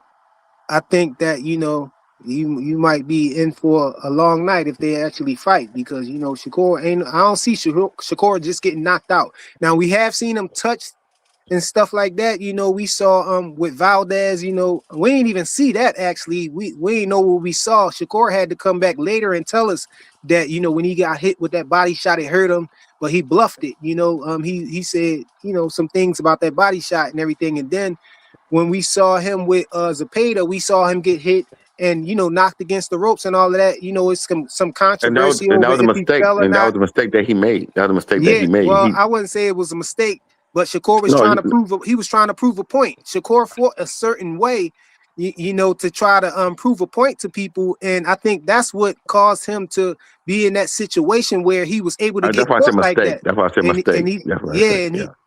And he said he never fighting like that again. He ain't gonna listen to the fans. He gonna tune the haters out, because his actual true fans is not the ones that's asking him to fight like this. His true fans want him to fight the way he fight, because we know that the sweet science, you know, that he's displaying in there is his best bet. You know, that's what makes Shakur shine. You know, his control of distance, you know, his defensive wizardry. You know, we want to see him fight like that. We don't want to see him fight other than himself. You know, but he did that to prove a point. You know, he showed his greatness in there. I would never take that away from Shakur as far as his performance. I think that was one hell of a performance that he did against Zepeda, but he could have easily made it an easier fight by just Yeah, he boxing, could have. controlling Yeah, the he could have. distance. He could have made him look stupid out there, But hey, shout out to him. Shout out to the Shakur fans, man. I know Shakur is one of them dudes, man. Just like Tank is one of them dudes, man. He just had a bad year, all of the things outside of the ring he went through, I think messed it up for him. But I don't think he should have it's took not that Jake Tank. Paul fight anyway. I wish Tank. I wish I could say I like the way that Tank moved, but the honest truth is I really don't like the way he be moving. I No, think he got talent, he got skill, and all of that. Tank got everything if you really look at it, except for the size, the height, But his other skills and his power definitely make up for that. But I just think that the way that he moving, I'm really not a big fan of that. His choice of who he's fighting, and it seemed like Tank just sit back and let his handlers pick who he's fighting. And then when he was with Floyd Mayweather, we was able to blame it on Floyd Mayweather. But now that he not with Floyd, now we looking at him, and it seemed like he making the same type of moves, man. he's And still doing the I ain't same really a big thing. fan. He's still doing the Yeah, I same don't thing. really. Yeah, and I don't But know you if can't. But you Floyd know rubbed what? off You on know him or what? what, but. It's more his fans. You know what, Frickler is in the panel. It's more his fans than it is Tank. Tank tells you what he wants to do, but his fans think he's something he's not. And that thing about Tank's a great talent. Tank True can be right one of the there. best boxers in the world. That's true right there. He's a great It's just talent. Tank is a great talent. But his fans want him to be more than he is. And Tank said, they always said fuck his fans. Or Tank he literally says fuck his fans on his post. But anytime they ask for him to do something great, his fans or whatever, Tank, man, we want to see you do this, man. That's when he say fuck them. Hey, I don't like that about Tank either. As far as his engagement with his fans, like Tank seemed like he got the attitude where he don't care what none of the fans think. And I think that your fan base is if anybody, that's who you should be listening to. What your fan base say. I think you should be trying your best to mirror what they think, that what they feel, who they think you should fight and stuff like that. But Tank seemed like he don't care, and he seemed like he don't care about his fans either. So I don't like the way Tank be moving with that. Somebody who this somebody said Tank is scared to lose. Dante Boxing Talk. Yeah, Dante Boxing Talk. Shout out, bro, to you. He said Tank scared to lose. And Tank did say, he did reveal that when he was talking about, when he was being interviewed and they asked him about fighting over there in Saudi or whatever, why he didn't accept none of those offers or whatever to fight over there. And he said that he wasn't confident that he could win a decision over in Saudi. Right. So I know that's where that came Fly. from. Hey, Fly, you see how the women acting in the chat? I expect that from them. But them niggas that be acting like that, nah, man, fuck all y'all, man. I expect that from the women because y'all might really got a little fetish for him. I don't know. You know what I'm saying? But the niggas be acting like that, and that's what throws me off. So salute to Arena and Keisha. Hey, But I the don't niggas see don't. they ain't saying nothing wrong though. It's I on said point that. what she's I agree. saying. Keisha said Tank was going through court issues. He wasn't really focused in the Lamont Roach fight. He wasn't going through no He court even issues with the said Mount that. Roach fight. Yeah, but that's the thing though. His fans and everybody wanted to see him fight Lamont Roach. You know what I'm saying? And he didn't fight Lamont Roach, that's this year. That year, and so I think that's where a lot of the scrutiny is coming from. He didn't fight the fight that most people wanted to see him fight because he didn't look good in that fight. A lot of people think that Roach won that fight, man. So we just wanted to see Tank come and get it back. We didn't want to see that fight to begin with, but since you done, pulled him up and fought him, you kind of opened up a can of worms. Now, what happened. We saw you take a knee and all of that stuff. I ain't gonna go through all of the stuff that happened, but basically, people was making the meme out of him and all of that. And so we want to see you come and get Didn't it you back play in the blood meme? in the ring. Wasn't you one of the people playing the memes? I mean, yeah, but what I'm saying is, people just wanted to see him come and get it back though, Nigga crazy. Of course, we gonna tease him and all of that. They, you know, we tease whoever. You know, when Shakur had his, you know, situation with De Los Santos, people was cooking him. You know what I'm saying? Yeah, I And agree. when Devin Haney got cheated by Ryan Garcia, I don't understand why people was cooking him for that. And you know, cheering on and defending Ryan Garcia, the cheater. You know, so you know, we are all the fighters had a year, man. You know, it just so happened Devin Haney had a great year. And Tank didn't have so good of a year, you know. Shakur had a pretty good year I as agree. well. I I got agree. Bradley back here again. You know, let me see. His camera ain't working. Bradley, is that you, bro? Can't never hear Bradley, man. But go ahead, Ray. Oh no, I'm chilling, bro. I don't want to get cussed out no more. I I respect. mean, hey, you don't got to Respect. talk about Tank. You could talk about, No, you know what I'm saying? I can What talk about fighter whatever you I want to want. see I ain't come worried back, about bro? that. What fighter you want to see come back the most this year? You know, because we starting a new year boxing and everything. What you think? I think Brian Norman, man. I think this is right now. This is his time to really show and prove. I think his dad got caught up in the matrix of boxing talk and all these channels on the lack of focus on the cornering. I think this is the time. I mean, I would say Earl Spence, but it's been 3 years since Earl Spence been in the ring, and I just don't. I'm used to not seeing him there, and I don't want to see him get in the ring with somebody because you know the two belts at 160 is available. So I believe he might be going up to probably snag one of those, but I don't want to see that no more. I don't want to see him go up there, get a belt, and then maybe possibly get beat up on by somebody at 160 that may be a champion or some young dude. And I'm not saying that because I don't think Earl can win. I'm saying that because where he has been in the last year or two, not in boxing. And the guy said he's enjoying his family, his time with his family. So, you know what I mean? Being that that's one of my favorite guys, I respect what he's doing and leaving him where he's at. As far as Brian Norman, I think he's the guy that everybody put on the pedestal, man. And they put him up there so high, and it doesn't. And I'm not even talking about the Devin fight. I'm So just talking about in early, general. right? I'm just talking about just in general. Like he's a knockout artist. He's this, and it's so fast that he went like from the top of the damn Mount Rushmore to damn everybody's sewer rat. No, um, you know what I mean? Like he down at the bottom of the slums right now, and they like, yo, who was this guy? They said he can't beat this guy. What they said, Karen Kukajana beat him up. They said Polanco beat him up. Like Liam Parle, and Richard Hitchens, and like they're throwing all types of guys his way. Like he'll never beat those guys. You know, he won't beat Barrios. He won't beat Oh wait.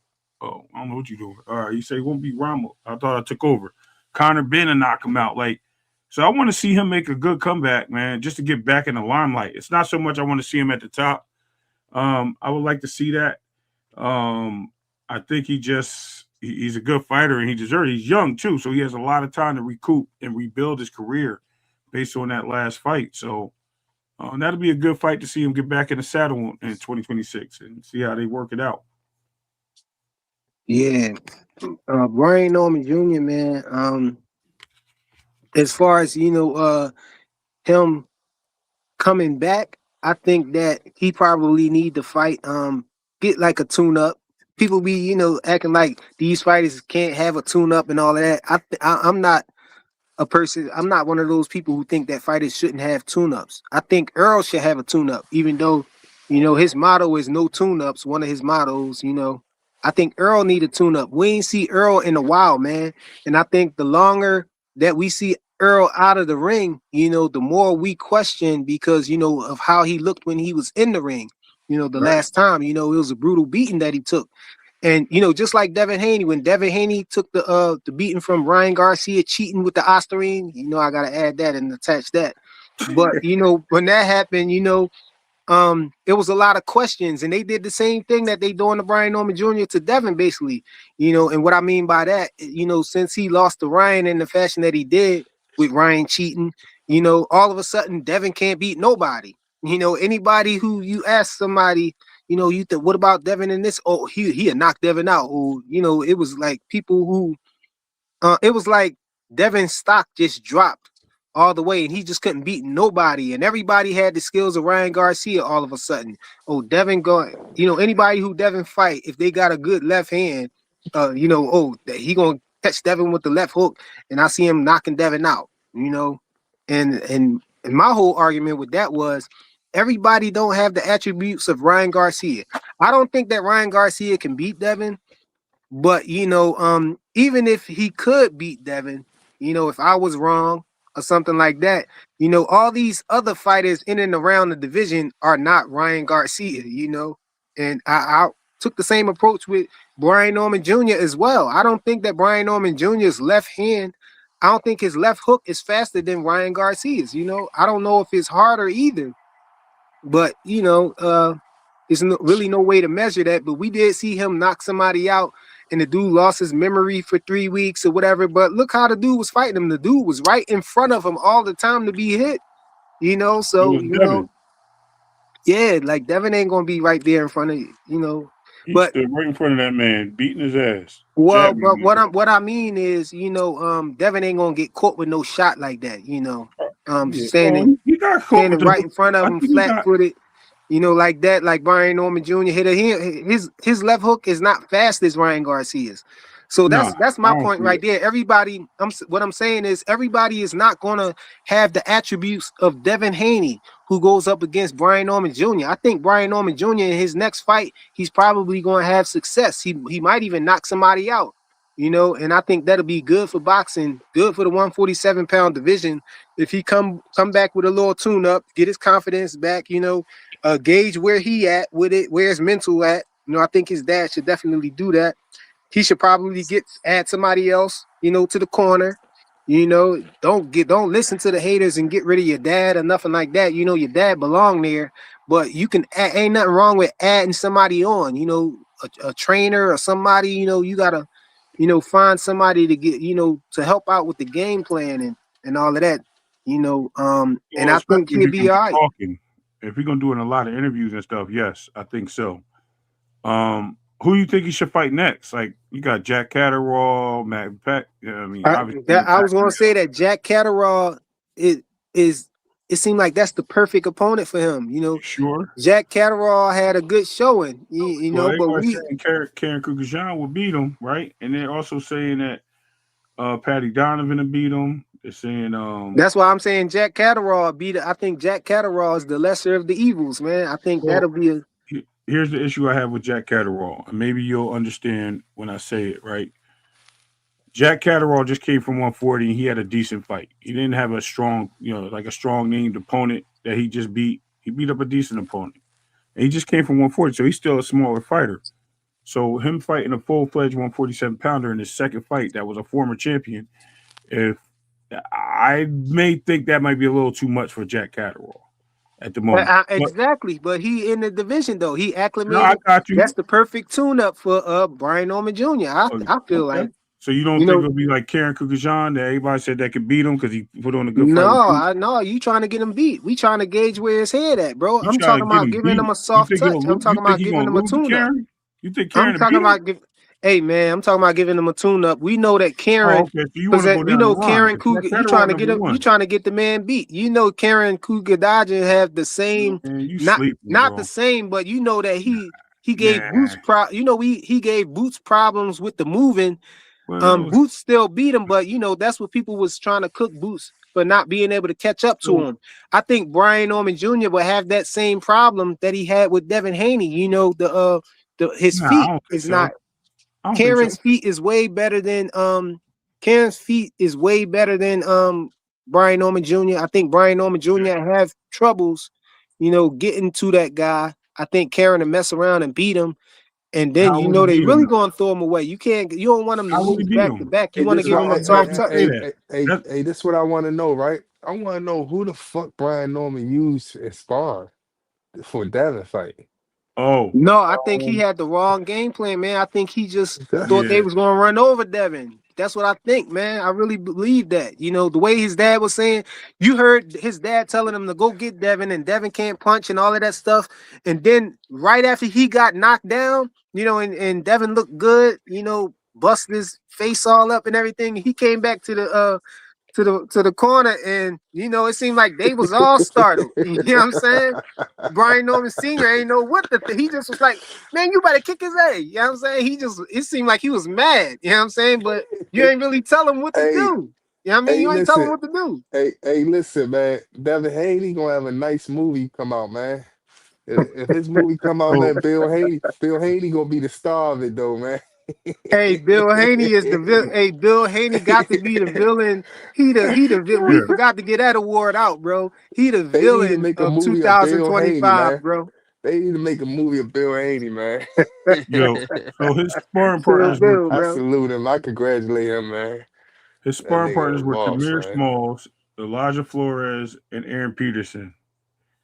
Both of those guys, and the reason why, one, so I believe Flores was the guy that predicted Norman to win because he sparred with Devin, and he said that Norman's a better fighter. That's the only guy that really said that out of the sparring partners. A lot of them just kept it what it was. Devin did something different, and I want y'all to really pay attention to what that dude did. Speaking of sparring, he brought in I want to say Troy middleweight, Isley. yeah, Some middleweight, big guys, yeah. yeah, Troy Isley. and him doing so got him better prepared and acclimated for staying in the box if he had to. It was so funny because even when Troy Isley slipped up and said something, he chose not to speak too much. The second time they interviewed him, he kind of, and I think both of them kind of got quiet. Him and what's his name got quiet, but it was more so like they were saying that Devin punches soft, and I think that was leaked on purpose. I promise you, I think that was leaked on purpose. We don't know for sure, but he said he don't hit hard. You think it was a strategy from Bill Haney? Yeah, he probably told him, go out there and tell him Devin don't hit hard. I promise you, I bet you he probably said that. Because why else would you say somebody don't hit hard and be like, oh, I'm not going to say how his power is. The next interview, you kept it quiet. Like, I don't want to talk about his power. You literally said that. And then the first thing you do is you walk in there because his dad said, you heard him, he ain't got no power. He walked in and got blasted the second round, bro. So That nigga had a fucked up. No, that nigga, I know he was sniffing hard as shit going home, man. that's He it. couldn't. I know he couldn't sniff, man. He sneezed in the car. Come on, bro. Y'all funny. Yeah, man. And I said that. Y'all don't know if y'all watched when we was doing the live commentary though, and I was like, yo, he broke his nose. And everybody's like, no, I don't see it. Nobody's seen it. And I was like, yo, he broke his nose. I said, yo, his nose is crooked and his eyes are tearing up. Seen it right away. He was talking all that slick country shit. Yo, it happened just the way he called it. Hey, too. when they came back right? to the corner, Senior was like, God damn. Yo, it happened. Yo, did it not happen the way he called it though? Only Hey, thing yo, you- man, did y'all catch Greg Hackett and he was on Clay Channel and him and Clay was talking. They was summing up the year, man. And Greg Hackett was brutal, bro. He said, "Yo, he said I feel like he walked his son down the alley and turned his back on him." I said, "Damn, Yeah, man. Greg is crazy. diabolical, bro."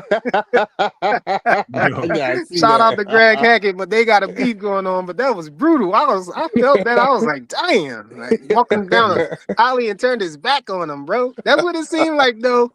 I ain't gonna say that. That's harsh, but I will say that, it seemed like he walked him into that, talking about Devin can't punch. That's all what he was telling him. He put that in his son's head. And then when he got out there and got dropped, you know what I'm saying, and got all busted up, he came back and all he had to say was, dang, like, you better get him. Like, kick his ass. He was You know out what of I'm it, saying? bro. He was amazing, like he was Yeah. mad, but he telling Hey, his son, hey, he telling his son to do this and do that.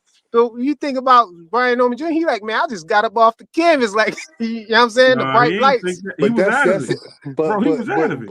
but I heard somebody say this on here just now, saying that he should switch trainers. I feel like that. I thought that he was a good trainer. Yeah, he not. But No, when he I need to saw add somebody when I on, saw man. only I don't person I think ever they need see to add anybody, to be only honest. person If out they of do, them they do. only Remember, person out of them not the only main person out trainer. of them only person out of them three that I seen that's a good trainer was, I think, Bill Haney, all right trainer, and I think Floyd Schofield a good trainer. I Yeah, think the that problem's they not had the a main good trainer; trainer. it's the game plan guy. The I main don't think trainer Brian is Norman. Hey, speaking of Floyd Schofield, Kid Austin, when they asked him about who was going to fight, he was like, he gonna knock Devin out. He was like, Devin going. He said Devin better run. He said something like that. And he was like, Yeah. The son he said said he that saw. He the said he son said saw. that. He said he remember Brian Norman Jr. used to be knocking out grown men. He said, I remember he used to be knocking out grown men, man. He said, yeah, he could punch. And all that, like he really thought that he was gonna beat Devin, man. So I wonder what was his take on after the fight, his reaction. I don't know. That the father said Devin was gonna win. The son said he got a personal problem with Devin Haney. I don't know what the fuck that is, but He beat the shit out of Floyd Schofield. No, but Floyd Schofield, he said he was saying all those things about Brian Norman Jr., saying, he watched him, you know what I'm saying, when he was coming up in the game and all of that. And he was saying that he used to beat up grown men and all of that. So he thought he was gonna murder Devin out there. So that's why I was saying, like, dang, I want to see, what his reaction was, after Brian Norman Jr. lost and everything. I got a tap in the Mill City. Yeah, man, but Brian Norman Jr., man, I think he just need to get back in there. And like I said, Jack Catterall, I think that's probably who I think he should fight. Next, Jack Catterall coming off a good performance and everything, not somebody too crazy. I think that's a good move. Ray Davis trying to put him in there with Karen Kugadajian, man. You don't want to put him in. I think he might get outboxed and lose there. He might not. I don't think so. On, man. Karen, I think he's supposed to take that risk though, man, because I don't think so. At the end of the day, I think he should have learned from that Devin fight. Thank you. You know That's what I'm number saying? one. He should definitely learn. That was like not a sparring match, but that was a real fight. Hey, he should have learned. And he's still young. He's still young. Right. If I was trying to get him killed, I'll put him in there with Tiger Johnson, who's longer, a taller, linkier, more rangier fighter than Devin with a similar style. That'd be me trying to get him beat up right away. No, he should be trying to spar. Bring somebody in there to spar like Karen Kugadajian or somebody like that. But you don't want to put him in there with Karen Kugadajian, and then he lose because a back-to-back loss would be. I think that'll be too much for him mentally, man. Because he won't lose to that guy, bro. He won't lose. Man, you never say never, man. That style that beat him last time.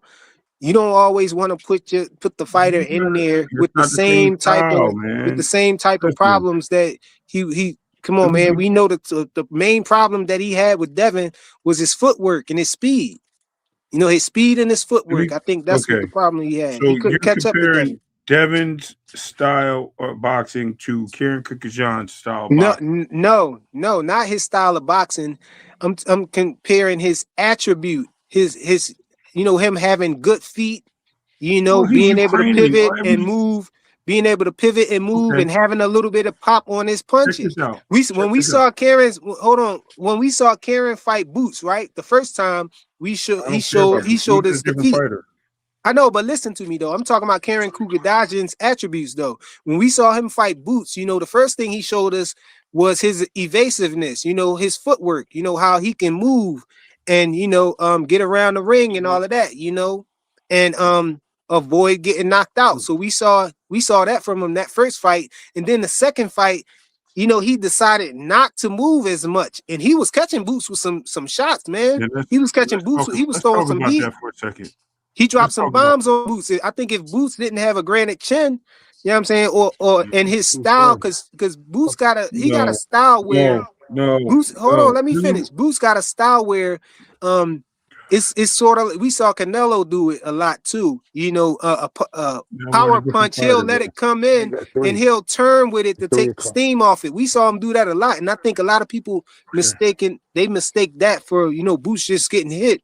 But I think that's one of his talents. That's one of the ways that he fight and open, up shots for himself, to counter people. He'll let them throw a punch and he'll roll with the punch and come back with something, and right. We saw Karen Kugadajian landing shots like that, but we saw him catching with some flush shots too, though.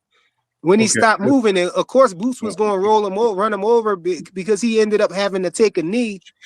But come on, man, he might. We don't know that Brian Norman Jr. is ready for that coming off the fight, the loss that he came off. Okay, number one, he's a champion. so he should be ready for this no matter what. That's He number not one. a champion. Oh, he is. It doesn't He matter. lost. Okay, he still was a champion. So Okay, go ahead. I'll let you cook for a the minute. word champ lives in his name, whether it's former or not. They still call you champ. So now, number one, he's a champion or former champion. Number two, Karen Kukajan fought Boots a certain way that caught Boots off guard. Let's be clear. The second time he fought him, he changed it up where Boots was planning for him to run away from him this time, and he caught him off guard again.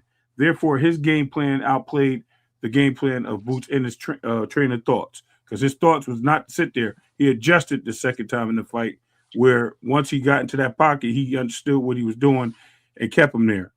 Now, another thing I want to mention, Karen Kukajan has a different way of fighting. He does not fight fleet of foot. He fights like any Ukrainian fighter that you ever seen. They're very slick fighters, and they punch from angles.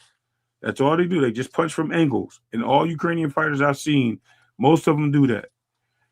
If you watch Lomachenko, Baranchek, who was stopped by a puncher named Keyshawn Davis, what's the saying that Brian Norman cannot stop a Karen Kukajan? See, we're giving credit where credit's due. Styles make fights. And that might have just been the styles that Boots struggles with.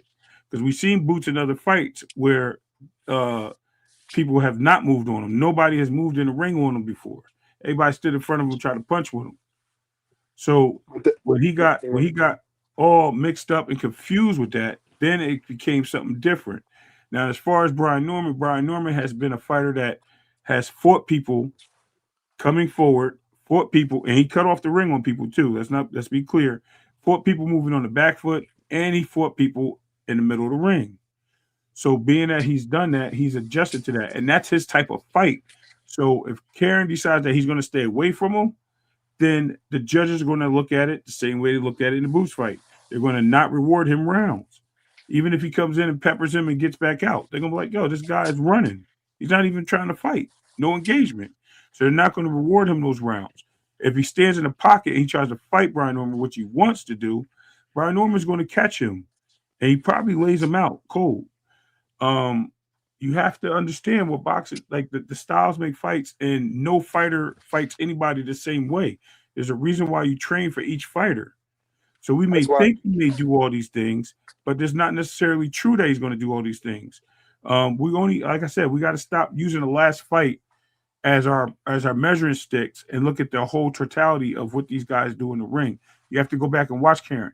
I knew who Karen was, and I was actually calling that out. If you actually go back and watch what I was saying before when I said Karen Kukajan, because a lot of people couldn't even say his name. I knew how to say his name because I watched him fight. The guy was a European. He actually beat David Avanesian for the European Championship. So I've watched him fight multiple times. But it is what it is. You know what I mean? I knew what kind of guy he was. I didn't think he would give Boots trouble, but then I didn't think he was going to be 20 feet in the ring away from Boots either. So, you know what I mean? It just, sometimes you surprise people.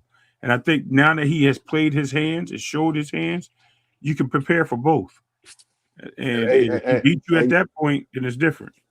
And you know that, and you know, like you said, stop using fighters. Imagine you see how when Brian Norman lost to Devin Haney, then you all of a sudden you hear people saying, "I told y'all he was scared of Boots.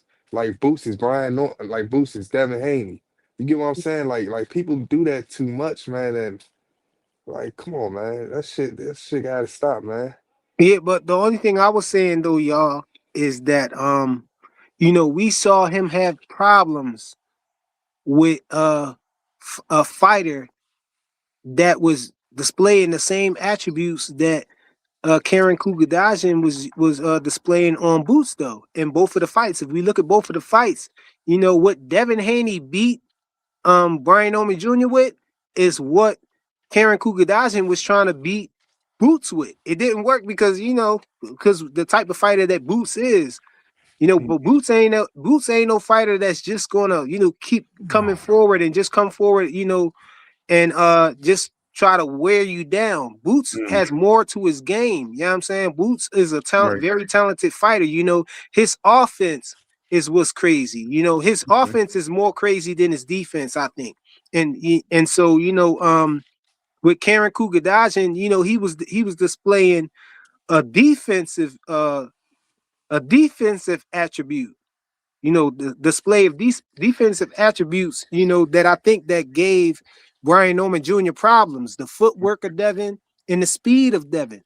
Devin, I think that's where the speed of Devin. When Devin fought Brian Norman Jr., I think that's what gave him the most problems. Devin feet. I think that's what gave him the most problems. And Devin fainting, and the awkward style. I think he ain't never faced nobody, with that awkward style, and Devin speed. And I was saying before the fight that I thought that Brian Norman Jr. needed to fix that being open for the right cross. And that's the same punch that Devin knocked him down with. That's the same punch that Boca Chica knocked him down with. And I was saying that, he probably going to get caught with that same right cross because Devin throw that punch a lot. But we saw Karen Kugadajian, display speed with his punches on Boots. We saw him catch Boots. That's why I was asking. You think he punches as fast as Devin? Not as fast as Devin, but not far behind. He was punching fast enough to catch a defense. He was punching fast enough to catch Boots. I know. I got you. And when we rarely see Boots, I don't really see Boots catch punches that he didn't see a lot. But we saw Karen Kugadajian catch him with some punches that he didn't see. For those. That's what I'm saying. It's different when you're preparing for something and you're not preparing for something. So what I'm going to ask too is, do you think he punches as fast as Jen Sasaki or Centillion? Do he punches? I mean, Jen Sasaki, man. Come on, man. That's a totally different fight. I'm asking because he caught Brian Norman with the left cross 2 times. And imagine, but because Brian Norman Jr. was trading up, they was more so in the inside, like trade. He was right in front of Brian Norman Jr. But he still I don't think Karen will be. I don't think Karen would prepare for Brian Norman Jr. And thinking that having a part of his game plan that he gonna stand in front of Brian Norman Jr. I just don't think that he'll prepare for him like that. I think he'll be prepared to try to move. He's gonna look at what Devin Haney did. Which is basically the blueprint on how to beat him. He's going to look at what Devin Haney did, and he's going to try to emulate some of that with his own style. So I think that's a bad matchup for him coming back. I think Karen will probably beat him. So do you not think that's the same reason why Brian Norman's going to watch tape and watch what Boots did and what he didn't do to nullify those styles and not learn from his own experience he had with Devin Haney? Say that again, yo. My son was talking to me. With the experience he had in the ring with Devin Haney and him having the same archives and training tapes that he's going to have to watch Karen in the ring and what he did with Boots, you don't think he's going to use that information to try to learn how to cut off the ring, to learn how to do certain things and keep him out the pocket long enough? I think it's too early to put somebody in there. I know, but you're not answering that question because you said that he's going to watch what Devin Haney did.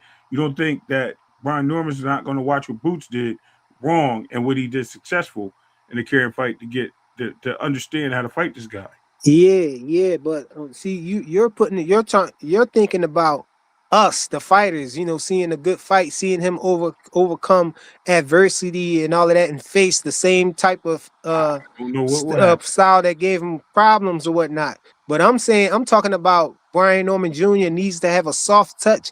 He needs to have he needs to have a tune-up. I don't think that's a tune-up what you're talking about. You're talking about a good fight. You're talking about a good matchup. I'm talking about, I think he needs a soft touch right now. I think he needs a tune-up. I think he could beat. Not a tune-up. I think he is, bro. I think Jack Catterall can't just because he came off a good. He don't display the. I don't think Jack Catterall is. I don't think he's as good as Karen Kugadajian as far as the attributes that Brian Norman Jr. has problems with. That's what I'm saying. The attributes that we saw Brian Norman Jr. had problems with. I don't think Jack Catterall, those his strong points. Did you watch Jack Catterall fight Regis Prograde or Josh Taylor? No, I didn't. Okay. I didn't watch the whole fight. I just saw highlights. I didn't watch the whole fight. Jack Catterall is a very good boxer and knows range and distance very well. He's a very good counterpuncher and he knows how to take the lead as well. So I mean, you put him in the ring with him is just as dangerous, if not more dangerous, than Karen Cookison. That's what I'm trying to explain to you. Like, if you're going to give him a soft touch, you're not going to give him Jack Catterall. You probably give him something like I said, you can't. You have to go past the number 7 guy. You have to go down into the So who you think? Because I was thinking, it can't be just a nobody. That's my point. You know what I'm saying? It can't be a nobody. Roman V is at 154 now. Yeah, Roman Villa is at 154 now. Johnson, Booker Chica, you think he should rematch Boya Chica again? Nah, I don't know about that. I mean, you can give him a. Let me see. I was trying to look for somebody who at least came off a good showing, because you don't want it to be nobody who came off a whatchamacallit came off a loss. Polanco, no, Karen Kukudashian actually won his last fight, though, right? Yeah. And Polanco is a good fighter. He's a decent fighter coming up. He punches hard. He stays in front of you. You know what I mean? Off the Dominican fighter. So who you think he should come? Who you think would be a soft touch for him? Who you think he should fight? Bro, it's not too many people there. That's a soft fight, bro. I'm just telling you. People overlook. I think Rolly Romero. Yeah, obviously, but they ain't gonna give him that shot though. Maybe Pat McCormick. That'd be a good touch up for him. Again, it's not too many people, bro. Because I'm looking at these guys in this division, and who they signed with? Maybe who signed with the top Brian Norman Jr. Who they signed with? Top rank. I mean, you try. You already sparred with Tamir Small, so I don't think you want to do that. It's somebody he's familiar with, maybe down the line. Alex Rocha, somebody that's like held pretty much high because he was up there and ranked pretty high. Got some losses, but he came off a draw. You don't want to put him in there with Tiger Johnson, because you talk about fighting Devin Haney, and he's just as slick. And like I said, he got more range and reach than Devin Haney, and he's taller. That might be a good fight, though. I'll tell you who he should fight. You ready? Yeah, I was going to say, hell, feed him to Tiger Johnson then. No, you know who should. You're talking about, you just said don't feed him to Karen Cookison. Are you kidding me? Yo, check it. This is who he fights. Pull up Richardson Hitchens. Fight him, who he said he would take the winner of that fight, and then said that he's a tougher fight that he can beat. He actually said he can beat Brian Norman. So that's the guy you pull up. You pull up Richardson Hitchens, excuse me, and you make that fight happen. You call him out. That's your comeback fight. Is a no lose for Richardson Hitchens, because if he loses at 147, he still has his title at 140. He gave it a shot. It is what it is. And if you beat him, then you drop your belt and you campaign at 147. There you go. So lose, win for both sides.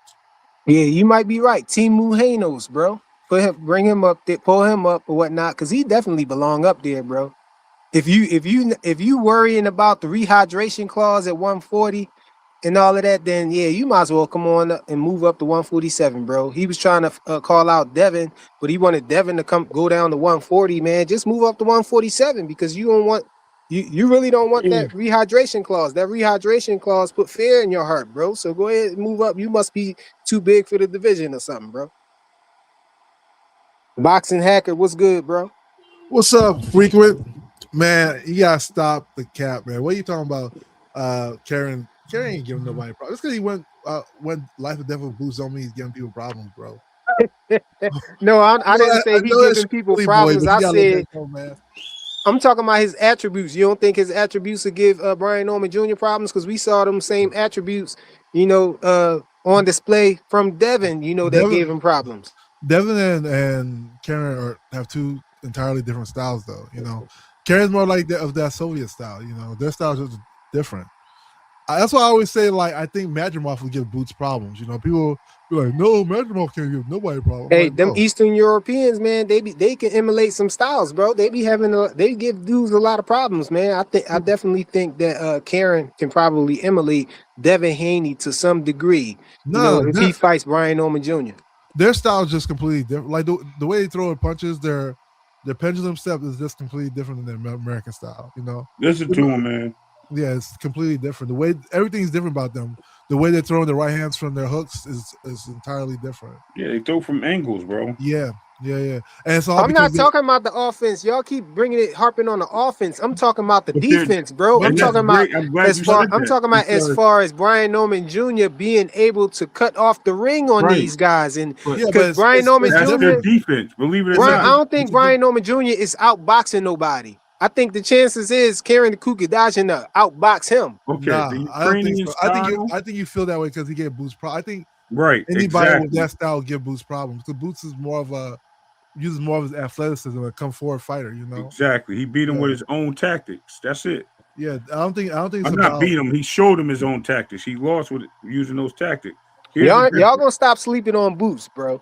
I'm not sleeping on Boots. Listen, y'all gonna stop hating on Boots, bro. You're Philly boy number 2. Boots is the most talented fighter in boxing, bro. Yeah. Now I'm not saying he could beat everybody. With just that, but he has the potential to beat everybody. You need to stop that, bro.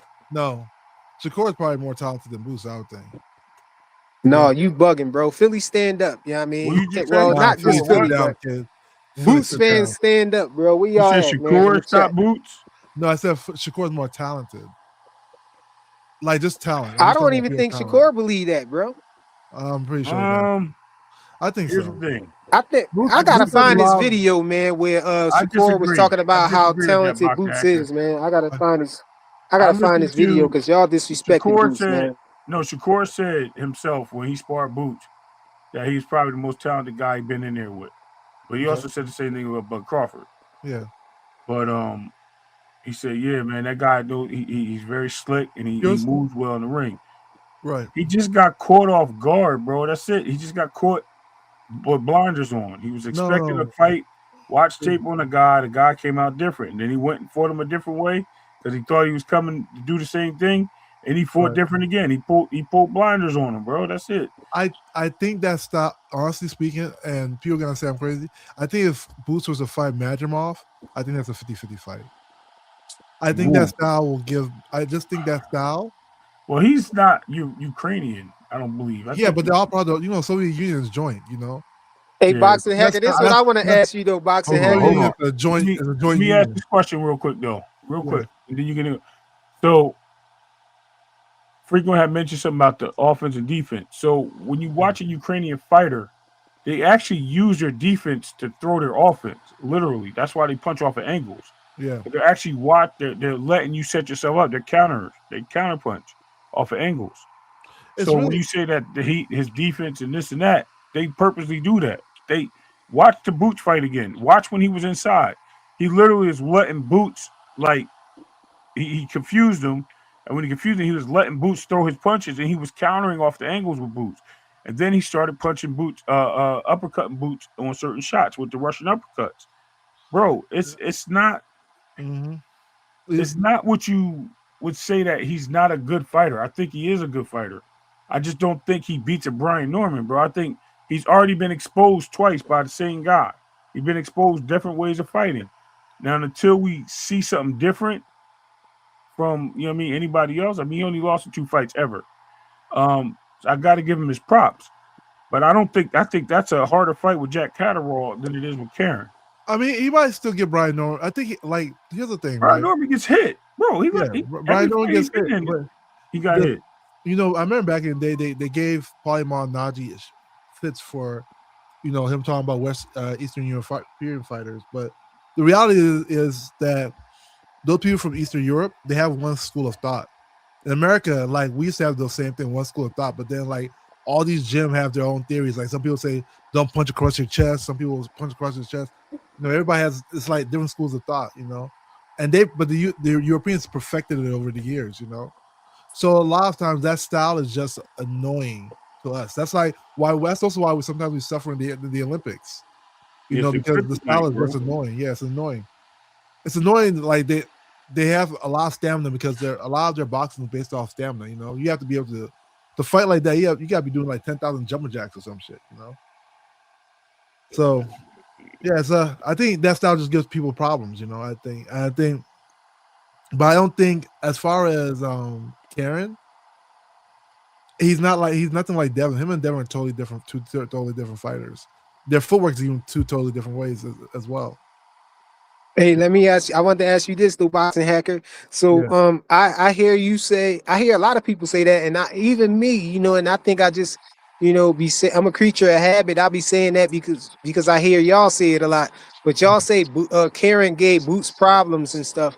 But how did he really give him problems? You know, he didn't really lose to Karen or nothing like that. In that first fight, people just tried to cook Boots for not stopping him. Boots beat him every round, bro. Yeah. Like so we can't say that. We can't say and act like he really gave Boots problems. No, Boots, You making it seem like Karen gave him problems. he didn't. I was just saying that we saw Karen display attributes that gave Brian Norman Jr. problems. That's what I'm saying. I was using what he did to try to escape getting knocked out. You know what I'm saying? To, you know, applying that to if he fought Brian Norman Jr. I think Brian Norman Jr. have problems with hitting him with that power that everybody want to lean on. You know what I'm saying? As far as, you know, Brian Norman Jr., people lean on his power when they say he's gonna beat somebody. They'll say they're more likely to say that he's gonna knock somebody out. Nobody's thinking that Brian Norman Jr. is going to outbox somebody. You know, people's thinking like, oh, he's eventually going to, you know, catch him with something. And we saw Karen Kugadashian show that he's just not going to get knocked out like that. You know, so I would think that he would outbox Brian Norman Jr. So I was saying that was a hard fight for him because of the attributes. I'm not saying that, you know, he'll knock Brian Norman Jr. out. That's not what I'm saying. I'm not saying his offense is going to give him problems. I'm saying his defense and ability to get away from him. You gotta stop using the triangle theory, man. It's not triangle. I'm not using the triangle theory. I'm not saying I'm not using offense. I'm using defense. I'm just saying that I think that I don't want to. If I'm saying that I think that Brian Norman Jr. should have a soft touch or a tune-up, I don't think a tune-up would be putting them in there with somebody who have attributes that gave him the most problems. That's all I'm saying. Happy New Year, Rayla. But it's how can you say? It's not the triangle theory. I get what you're saying. It's like if you have problems with a fast fighter and you fight another fast fighter, the same fast fighter might give you trouble. And you might be right, you know, because Brian Norman, I don't know, you know, and it's not the only way you get better at that is you have to like train it, you know. It's not something you get better in the ring. You have to really like focus on like your footwork. That's why when that's why I said I told Ray, I said he should probably bring him in for sparring or something like that. No, but you already need to do that. That doesn't make your footwork better. Just because you fight somebody who moves well doesn't mean you're gonna magically move well. You gotta just train it. Like if you ever watch Devin Haney training, he works a lot on his footwork. I don't know if you ever noticed that. We do. Like I feel like he works way more on his footwork than anything else. But would you say Brian Norman Jr. need to learn how to cut off the ring better? No, I think his only thing was he has a wide stance, and sometimes he oversteps. So that's why he smothers his punches a lot. Smothering his punches. Yeah, I think that's his biggest problem. And then because of that, his stance and not being able to manage it properly, Devin was able to gauge it better than he was, you know, in the ring a little bit. And I sort of saw that's why I saw in the previously. I mentioned this on Cam's channel, and they were like, "Oh no, Devin, he can jump rope." And I kept saying they show a video of Brian Norman jumping rope and shit. I'm like, "You see that footwork?" And Brian Norman Sr. was there. I told Brian Norman Sr. I say, "Don't trust these people I'm on the panel with, because if your son loses, they're gonna be like, we told you that your son was going to lose. Don't trust it." I told Brian Norman Sr. I think his son was gonna lose because of footwork. I told him there's a video of that, you know.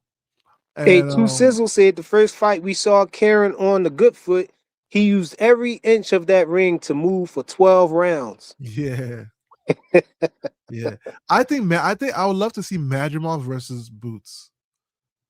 Madrimov lost to Ortiz, but I feel like we say he was sick. To me, he didn't look the same. Not taking away with Ortiz, he lost. But I really want to see him versus Boots. I'd rather see that than the other fight. For No, we want to see Virgil Ortiz against him, man. Why you trying to hide Virgil, bro? man, If Virgil Yo, beat man, him, why me. we want to see him fight somebody Virgil beat? No, Virgil's Because- supposed to be fighting Boots, bro. How you want to see that fight more than Virgil and Boots actually fighting each other? You didn't mean that, did you? No, wait. Because you asked me that question, right? Why? Because I've seen him fight Roman Villa, right? I think that style matchup will bring something different. Like, it'll tell me more about Boots than Virgil fight would. Not to say Virgil, I think is not no Roman Villa either. Like Virgil's tough. He beat Madrimov, but I wonder about when Boots faces somebody that's sort of like Karen but way better. Man, but we want to see the fights. We want to see the best fight the best. So if we saw Virgil beat Madrimov, then it's the blueprint is already out on how to beat that man. We want to see Virgil fight Boots, bro. That's what I want to see anyway. Why would I want to see him fight somebody who he beat already to see if he beat him better or something, or see if he bro, fight the person who won. A Philly hat right now while he's talking, by the way. Listen, I understand what he's saying. I mean, we already seen that video. It's like watching the same movie. You know what I mean? I get it. No, I mean, I would want to see him fight. That's just like that's why I was saying that I thought that it was a stupid fight for Lamont Roach to fight Pitbull Cruz. You just came off of that performance with Gervonta Tank Davis, and that's what really got you your eyes, on you and everything. That's what really got you the attention. And then you gonna fight somebody who he beat with one hand. Why? Because if you lose that fight to him, or you even make it a issue, beating him, you draw with him, then you're gonna give the person who you supposed to be fighting Tank, you know what I'm saying? You're gonna give him a reason to say, oh no, I'm not fighting him. You can't even, you know what I'm saying? You give him an out, you know what I'm saying? Because somebody who they already beat you already. We say triangle theories don't work, but people try to use them all the dang time in this sport, man. And we saw it with Tank. Tank said he fighting Pitbull next. If he didn't fight Pitbull and if he would have beat Pitbull, Tank wouldn't have been able to say that. You know what I'm saying? But since Pitbull, it was a controversial thing or whatever, and it was a draw, so Pitbull didn't actually lose. Now that leaves room for Tank to say, I'm gonna fight Pitbull again. I think he earned it. You know what I'm saying? And he don't care about what y'all fans say, man. You gonna tell y'all F y'all or whatever, you shut up and be a fan or whatever, man. I think if I'm gonna land it right here, then you could talk boxing hacker. I think that if Boots fight Madrimov and he struggle with Madrimov, or it's a close fight, I'm not saying that I think that Boots gonna lose, but if he don't put him away, then you're gonna have these Virgil fans or these Boots haters saying, oh, he don't gotta fight him, man. He need to fight Madrimov again and all that. No, bro, get right to it, man. You and Virgil, he came in the ring, called out Virgil. Virgil pretended like he was gonna fight him next, and then went out and talking about his dream fight was Earl Spence Jr., somebody who we ain't seen in the ring for a while now. And the last time we saw him in the ring, they didn't look good. So come on, bro, it's duck talk, man. Let's get right to it. I want to see him fight him. I do think Lamar. Well, here's the thing: Lamar Roach wasn't getting the Tank fight. The Pitbull fight, I thought was a little bit crazy too, to be honest with you. And only because of the way Lamar Roach fights, I felt like maybe he's not gonna fight the way I think he's gonna fight. And he fought exactly the way I thought he was gonna fight. Like straight toe to toe. He wasn't gonna try box Pitbull. He's gonna try sleep Pitbull. He did exactly what he said he was gonna do. He's gonna try to knock Pitbull smooth out. And granted, he did a good job, but he took a lot of shots in the process. Took a lot of shots. For like I said, for Boots, yeah, the fight with Virgil's. Let's say the fight with Virgil doesn't happen, and he doesn't go for a title shot. I would like to see the Madrimov fight. I'll put it like that. I think I just feel like the Madrimov style is just something I would like to see what Boots would do with that style. Who you want to see Tank fight next? Tank. Man, Oh my that guy ain't fighting nobody, man. No, bro. I mean, seriously, Ain't fighting nobody, bro. don't cook them, bro. Don't cook them. I'm really asking the honest question. I asked that for a reason because Man, I want to at the see him very fight. least, I want to fight see him Mr. fight Gary Lamont Russell, man. Roach. I want to see him fight Lamont Roach. I would love to see Gary Russell and Lamont fight. Actually, Mr. Gary Russell, not Gary Antoine. Mr. Gary Russell and Lamont. I thought it would have been a really interesting scrap. You know. Now, both- I was saying that we probably shouldn't, talk about Tank. You know what I'm saying? I was thinking Tank was going, retire or something. But hey, Tank put out a tweet, even though he tweeted and deleted right away. But he put out a tweet and said, let's see who will be still here after 10 years. So if he, I take that to say that he ain't going nowhere. So he ain't really retiring. So hey, we could talk about him. Let's see who we want him to fight. I mean, Shakur is the one. That's the fight I want to see. I think he's talking about his legacy frequent. I think Core beats. I actually think Core beats Tank. And that's the fight I really want to see. Lamont Roach. I think Lamont Roach deserves his rematch. I feel like he won the first fight. I don't know what people were talking about. I feel like it was a route. It was they stole that knockdown from him.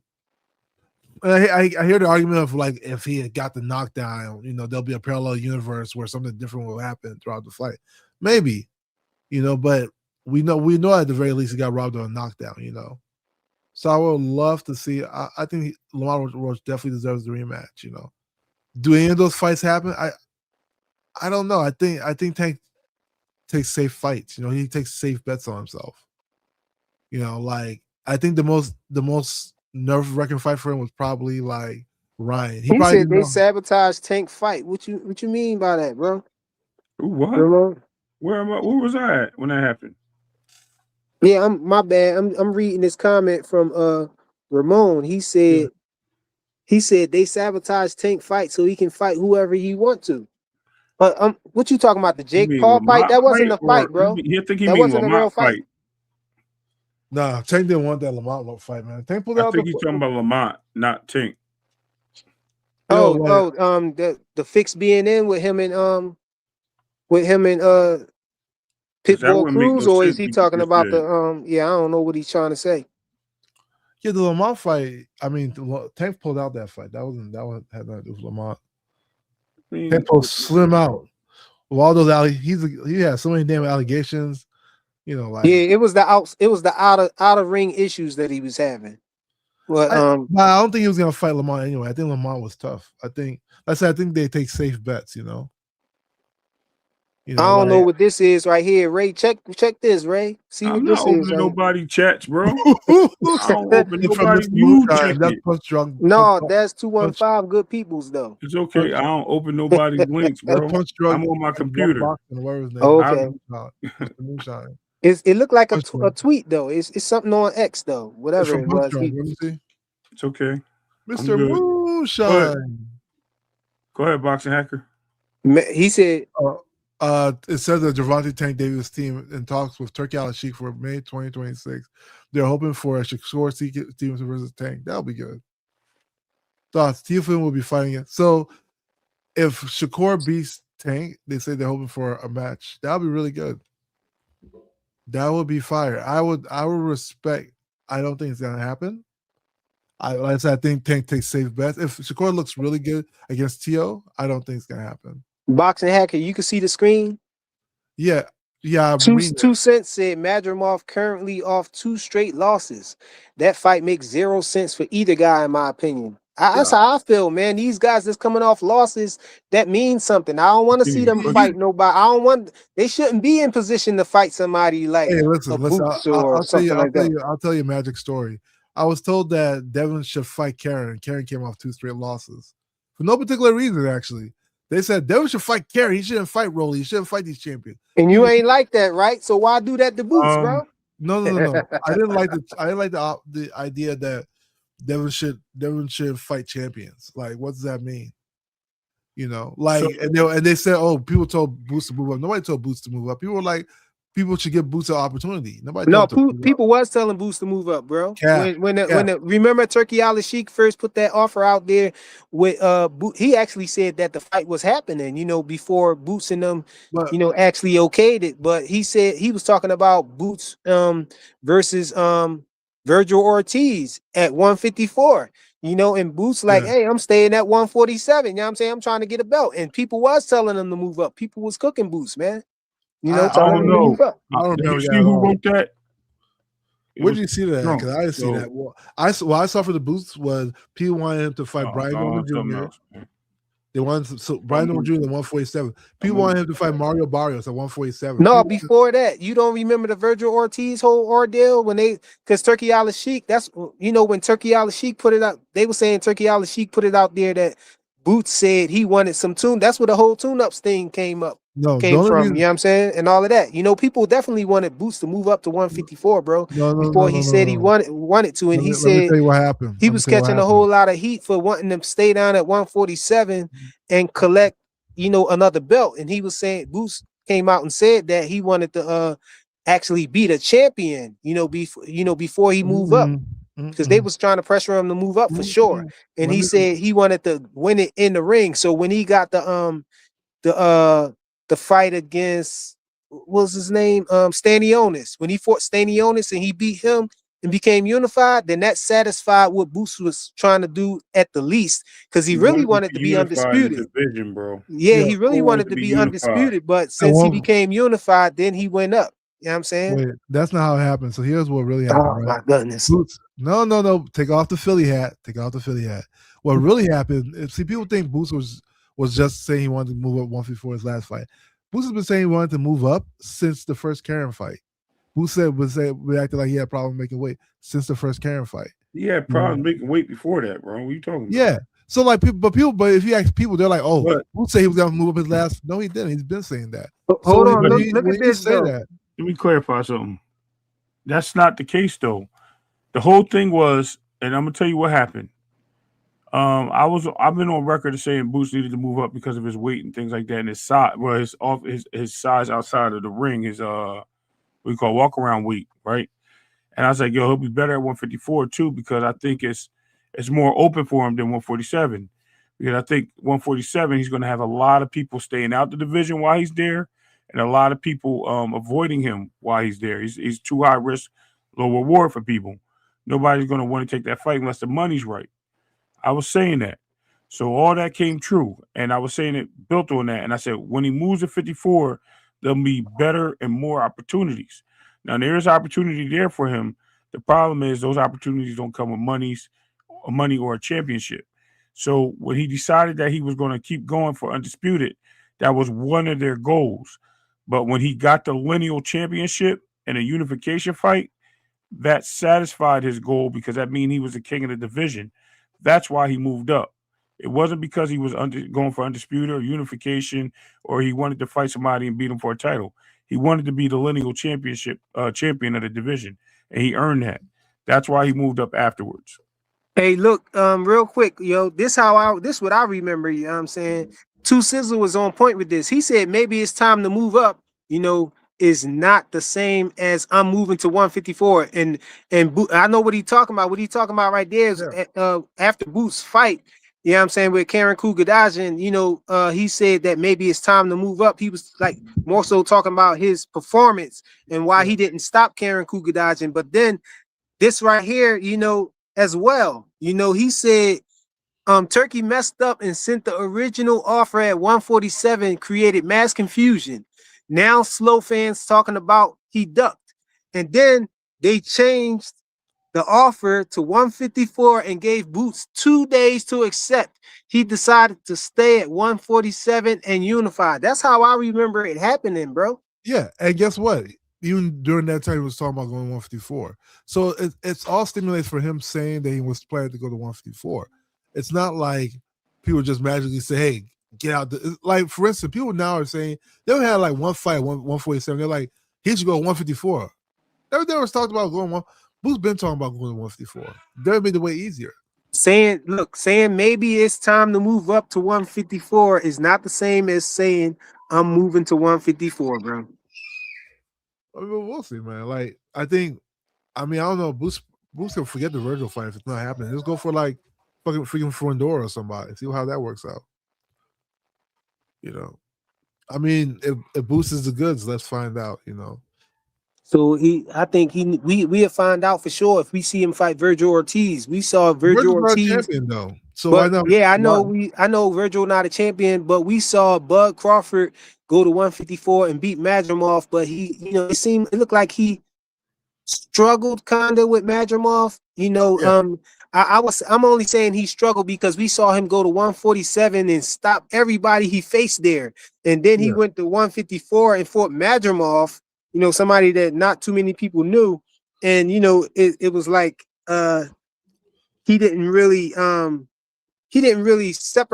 make a wide separation between him and Madrimov. Him and Madrimov went the distance. People said he had a problem with the herky jerky style and all of that. But then we saw Virgil Ortiz go up there and make short work of Madrimov, bro. You know what I'm saying? And so that, and just from that measuring stick, seeing, I know styles make fights, but we saw the person who we say the pound for pound fighter of that year go up there and fight Madrimov and have a tough time with him. But then we saw Virgil Ortiz face that same guy and make short work of him. You know what I'm saying? And so I think that definitely warrants, Boots fighting him at 154 without him having a championship belt. But I think he definitely one of them guys up there. Yeah, that's a good fight, but to say that's like the fight, like you can fight a champion too. A champion's a bigger fight, right? I mean, Virgil, they has a little more clout right now, but as far as like stats wise, you want to fight who's the best. What champion you think up there will be a good fight for Boots? Fundora. You think Fundora could beat Virgil Ortiz? Maybe. Fundora's tough. Yeah, that's a tough fight, but I don't think that's a tougher fight than Virgil Ortiz. I'll take Virgil Ortiz if he was to fight him. If they announced the fight between Virgil Ortiz and Fundora, you got Fundora over beating Virgil Ortiz? Let me ask you a better question. If Boots is given an option between Fundora and Ortiz, what would you take if you're him? I think Boots will take Fundora, and it'll be an easier fight. Maybe. It might be. I don't know. What makes you, I think any type of tall fighter like Fundora that's getting better could be a hard fight, man. It could be a hard fight. It ain't gonna be no walk through in the park, man. It ain't gonna be. I just don't think that'll be a hard fight for Boots. I don't think Fundora's a hard fight for Boots. That's why you're wearing a Philly hat. I'm talking about his. Yo, listen, I'm one of the guys who when Fundora was fighting Tim Tszyu, I'm one of the guys that said Tim Tszyu only lost because his head got split. I really wasn't a big fan of Fundora, when he fought Tim Tszyu. Tim Tszyu was catching him he started really, getting to him, I think. Right. And before that happened, to him, once that accident happened, and you had all the blood pouring in his face and stuff, I think that affected the outcome of the fight. Because Tim Tszyu was definitely starting to get to him, bro. And Fundora seemed like he ain't really had no answer for what he was doing, but that blood running down his face changed the whole outcome of the fight. And then we saw Tim Tszyu come back against other people, and I just feel like he got broken down, bro. I think he got beat. He got the I think he got the crap beat out of him. I think he a broken fighter now. The fighters that he fought, that's why I don't like when it should be a rematch and these guys be taking tough fights in between. I don't like that, because then we miss out on, a lot of times we miss out on getting the rematch that they really should get, or what happened here. This happens, we get this fighter fighting against, some other tougher fighters who break him down even more. And then by the time he get back to the rematch, he not even the same fighter. I feel like Tim Tszyu wasn't the same fighter when he fought Fundora the second time, and people like, yeah, see, I told you, man, Tim Tszyu wasn't ready for no Fundora. Hey, man, Fundora was getting better, and Tim Tszyu was getting the stuffing beat out of him, bro. He broke him, man. Maybe Fundora is just better, bro. I think that's all. No, bro. I know y'all want to say that. I know y'all want to say that, man. Yes, he's better now. He's better now. Yes, he's better now, because Tim Tszyu is a broken fighter now, man. Tim Tszyu was a force to be reckoned with up there. People were saying that Charlo ducked Tim Zoo and everything, man. Tim Zoo was the guy up there, man. Man, Frequent, that's not like a library full of excuses, bro. The guy just lost. Hey, man, I'm gonna have to get the excuses, John. I'm gonna have to get something to play for excuses, man. Because I admit it is excuses, man. When you really look at it, but it's valid though, man. Some excuses have validity to it, though, bro. Man. Come on, man. So who he fought? Who was that for the murders, Ali? Who beat the stuffing out of Tim Zoo, bro? Was Mertz, right? And then it was Fundora. Yeah. Come on, man. I think he a broken fighter now, man. And I think that played a part in, what Fundora did to him. Fundora stopped him, man. In that first fight, Fundora wasn't, didn't look like he even had the power to stop him, I think I think Fundora might be an interesting fight for Boots too. I think that's hard. I don't think it's easy, actually.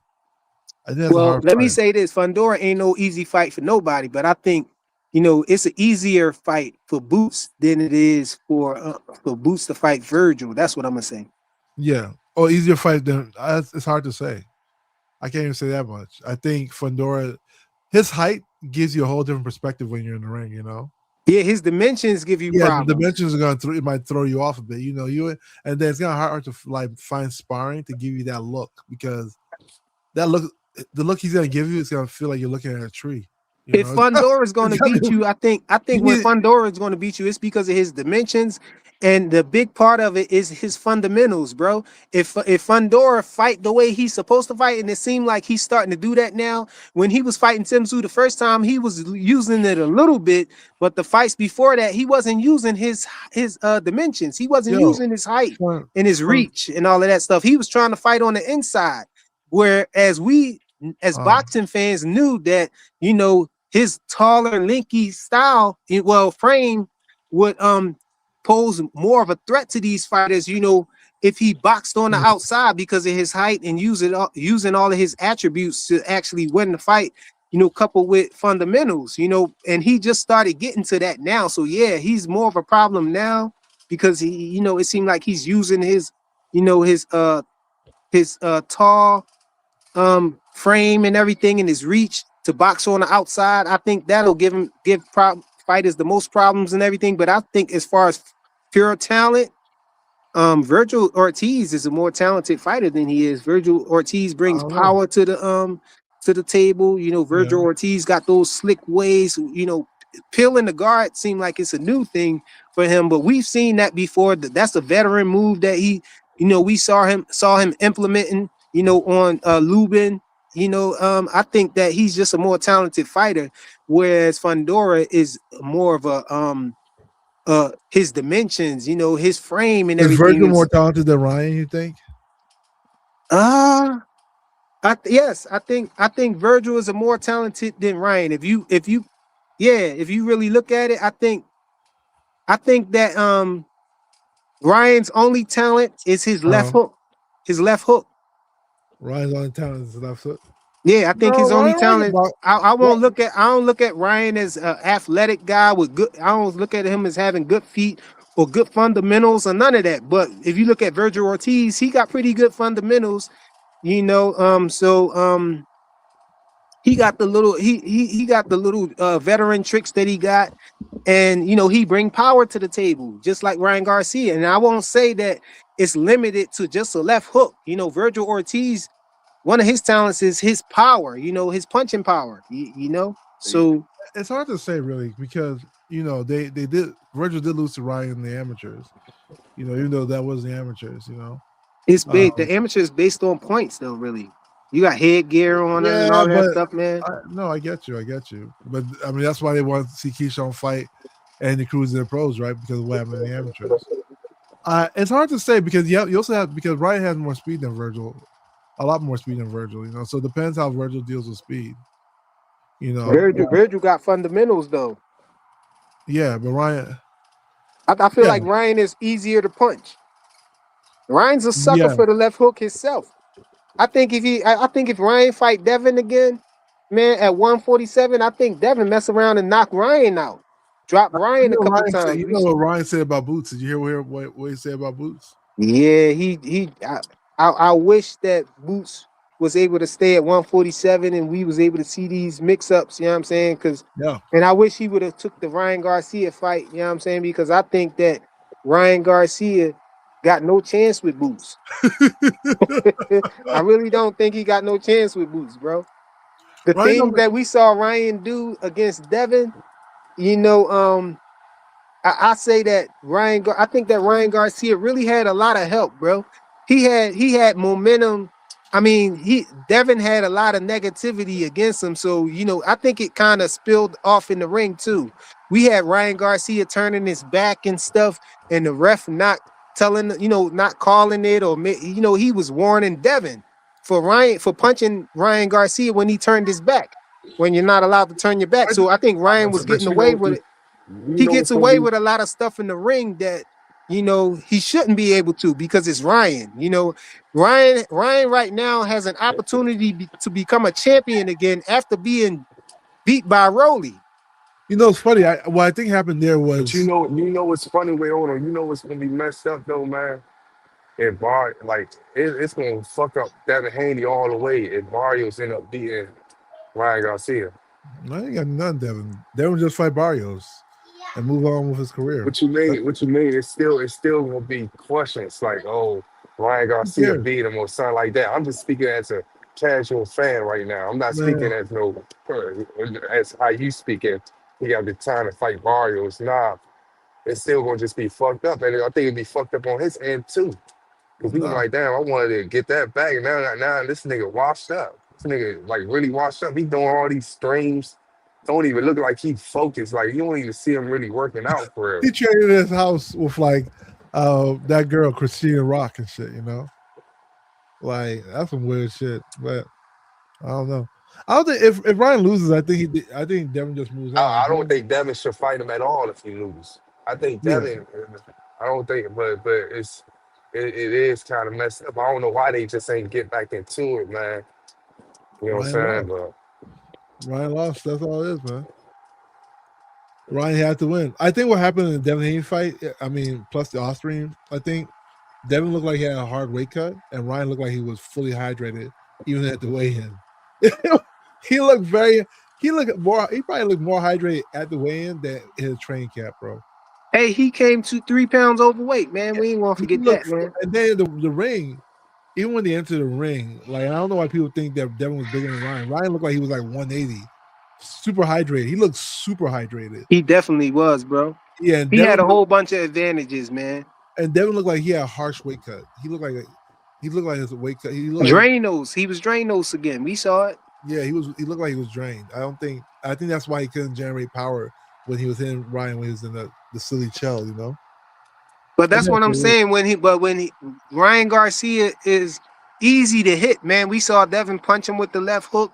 You know, we saw Ryan get hit with that left hook a lot of times, you know, in his other fights and get put on his pockets, you know. So I think that if Devin fought Ryan again, you know, chances is Devin gonna hurt him, man, at 147. You know, I know Ryan could hurt him too if he actually catch Devin, but I don't think Devin gonna fight him the way he fought him at in that first fight. You know, we saw Devin walking forward, walking him down, even after he got knocked down.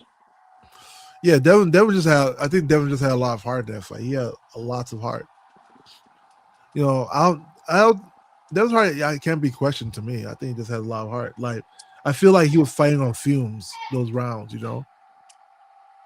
You know, and even with the ring rock, I could tell like he didn't completely rehydrate. And then Ryan walked in like he just came from a buffet, man. He looked very big. He looked very big in that goddamn ring. I said, Jesus Christ. But then they hear the Austrian thing. That's why people were like, oh, Austrian doesn't do nothing. It helps you stay strong when you're cutting weight. Like, how that's a bigger. It helps you not lose muscle when you're cutting weight. Yeah, that's a bigger advantage. And then the thing about it is, he only got caught with this much. Man, I'm gonna tell y'all a story, right? I went to go and see my PO. I don't do no drugs at all. You know what I'm saying? Yeah. But I just happened to try an edible for the only time in my life. You know what I'm saying? Happened to try some edible or whatever, right? Mm-hmm. So my PO go and see me the next day. You know what I'm saying? You might this federal probation. Yeah. So she just happened to do a drug test.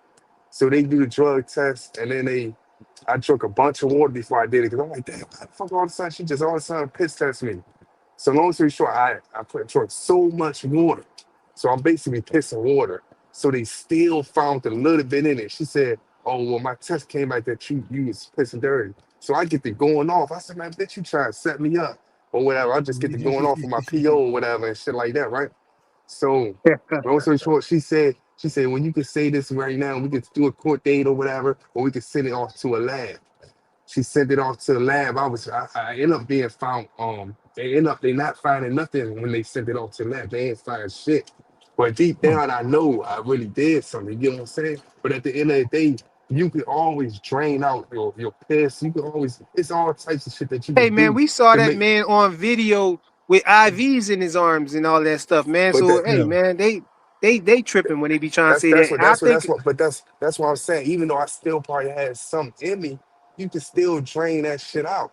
You know what Yeah. I'm Man, I saying? think that's the dumbest It's always a argument, way. It's man. always a way to do it. You know what I'm saying? So That's the yeah, people dumbest just be argument saying when the people be dumbest shit. talking about how much he only had a little bit and all Yeah, of that. That make they be talking like I think that would mean something if it mattered how much you had in your system at that time, when you're fighting. But no, you already got the benefits from it, bro. You want to have it. They want the people who cheating. They're not trying to cheat to have stuff in their system the night of the fight. No, they're trying to use these things to get benefits and stuff before the fight, leading up to the fight. They want to build muscle and all of that stuff, and do all types of different things to get advantages in their training camp to give them more power, to allow them to build more muscle mass and stuff like that, and all different types of things to allow them to have quicker recovery times, between sets when you're working out and stuff like that. The body fatigues more. When you have steroids or whatever, it helps you build muscle faster. You have these PEDs, these synthetic things that these substances that allow you to not lose muscle mass when you cutting weight and stuff like that. Like Ostarine does. It's not about what you have in your system on the night of the fight. That's why I think that's the dumbest argument that people be having. And he said Ostarine trace 2 Cents said Ostarine trace amounts of nandrolone and skipping weight. Ryan was cheating around the clock. He had so many advantages that it's crazy. yeah. I mean, the guy definitely cheated, bro. That's why I don't respect it, man. I was happy at first when Devin got beat up, man. I'm gonna always say this, but once I found that shit out, man, I was like, man, this bitch ass nigga, man. Yeah, you can't go against Hanos, brother. Hanos is the army. Hanos clan in the building.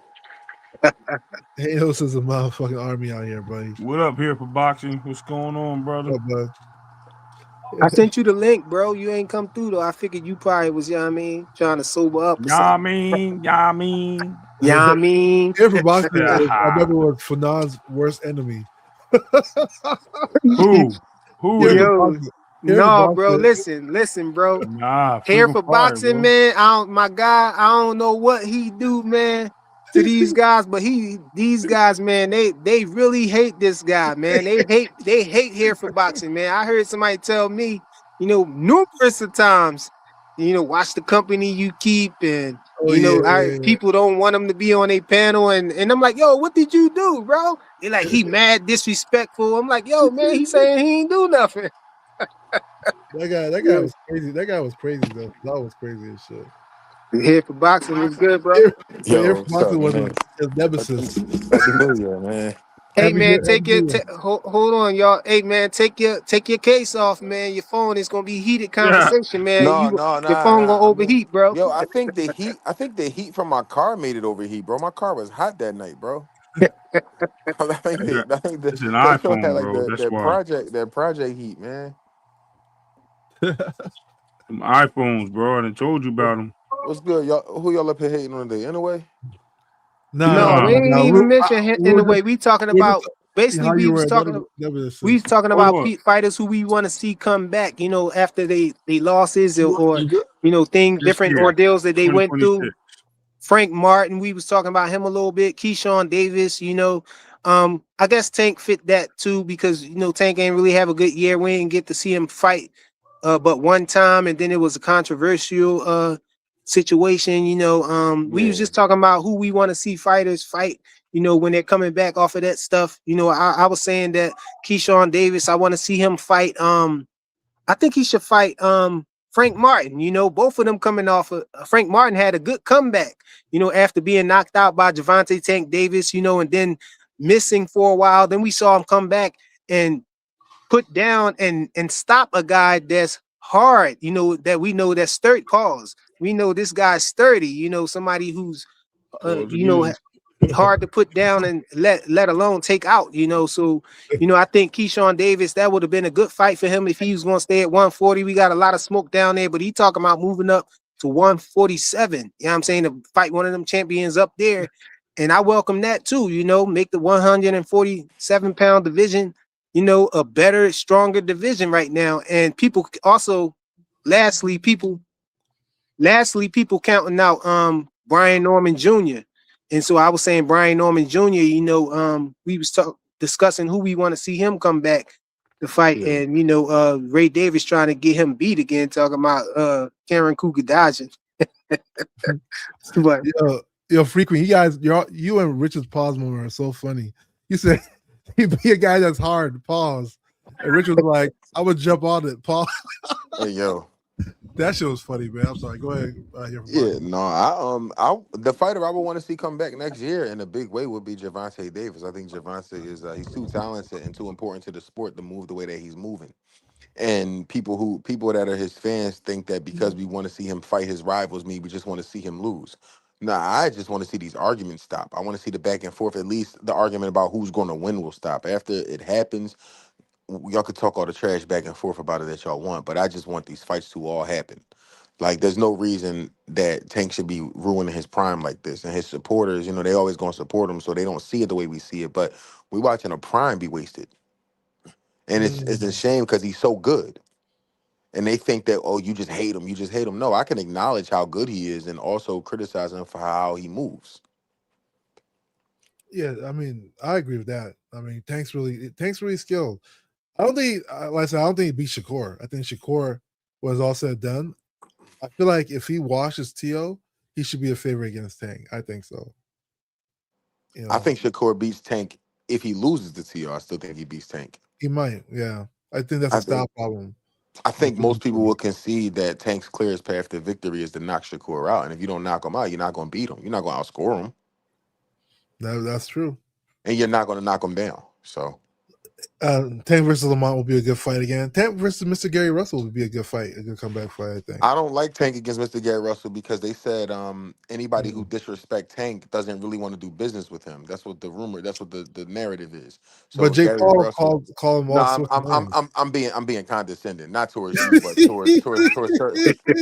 towards my I'm being condescending towards who you said was my nemesis. He said the reason Devin Haney and Shakur and Lamont Roach won't get the Tank fight is because they don't respect him. You got to respect him if you want to do business with him. Hey, look. And Gary, hold on. Gary Russell, hold on. Gary Russell, Mr. Gary Russell has been disrespecting Tank for 5 years, but that's who he wants to get the Tank fight. So do you want people to respect him or do you want him to get an easy win? Which one is it? Because he's going to knock Mr. Gary Russell out. You think so? For sure, he's going to knock him out. Boy, I don't know. What you about to say, Rich? I don't know. If he can't knock out Lamont, hold on, Boxer Hack. I want to hear what Rich was about to say. What you was about to say? I forgot. I ain't gonna lie. I forgot. He said okay. I knew you wanted to say something about what he said. Wait. He said something about I think he said I was being about to say the fans being respectful in business.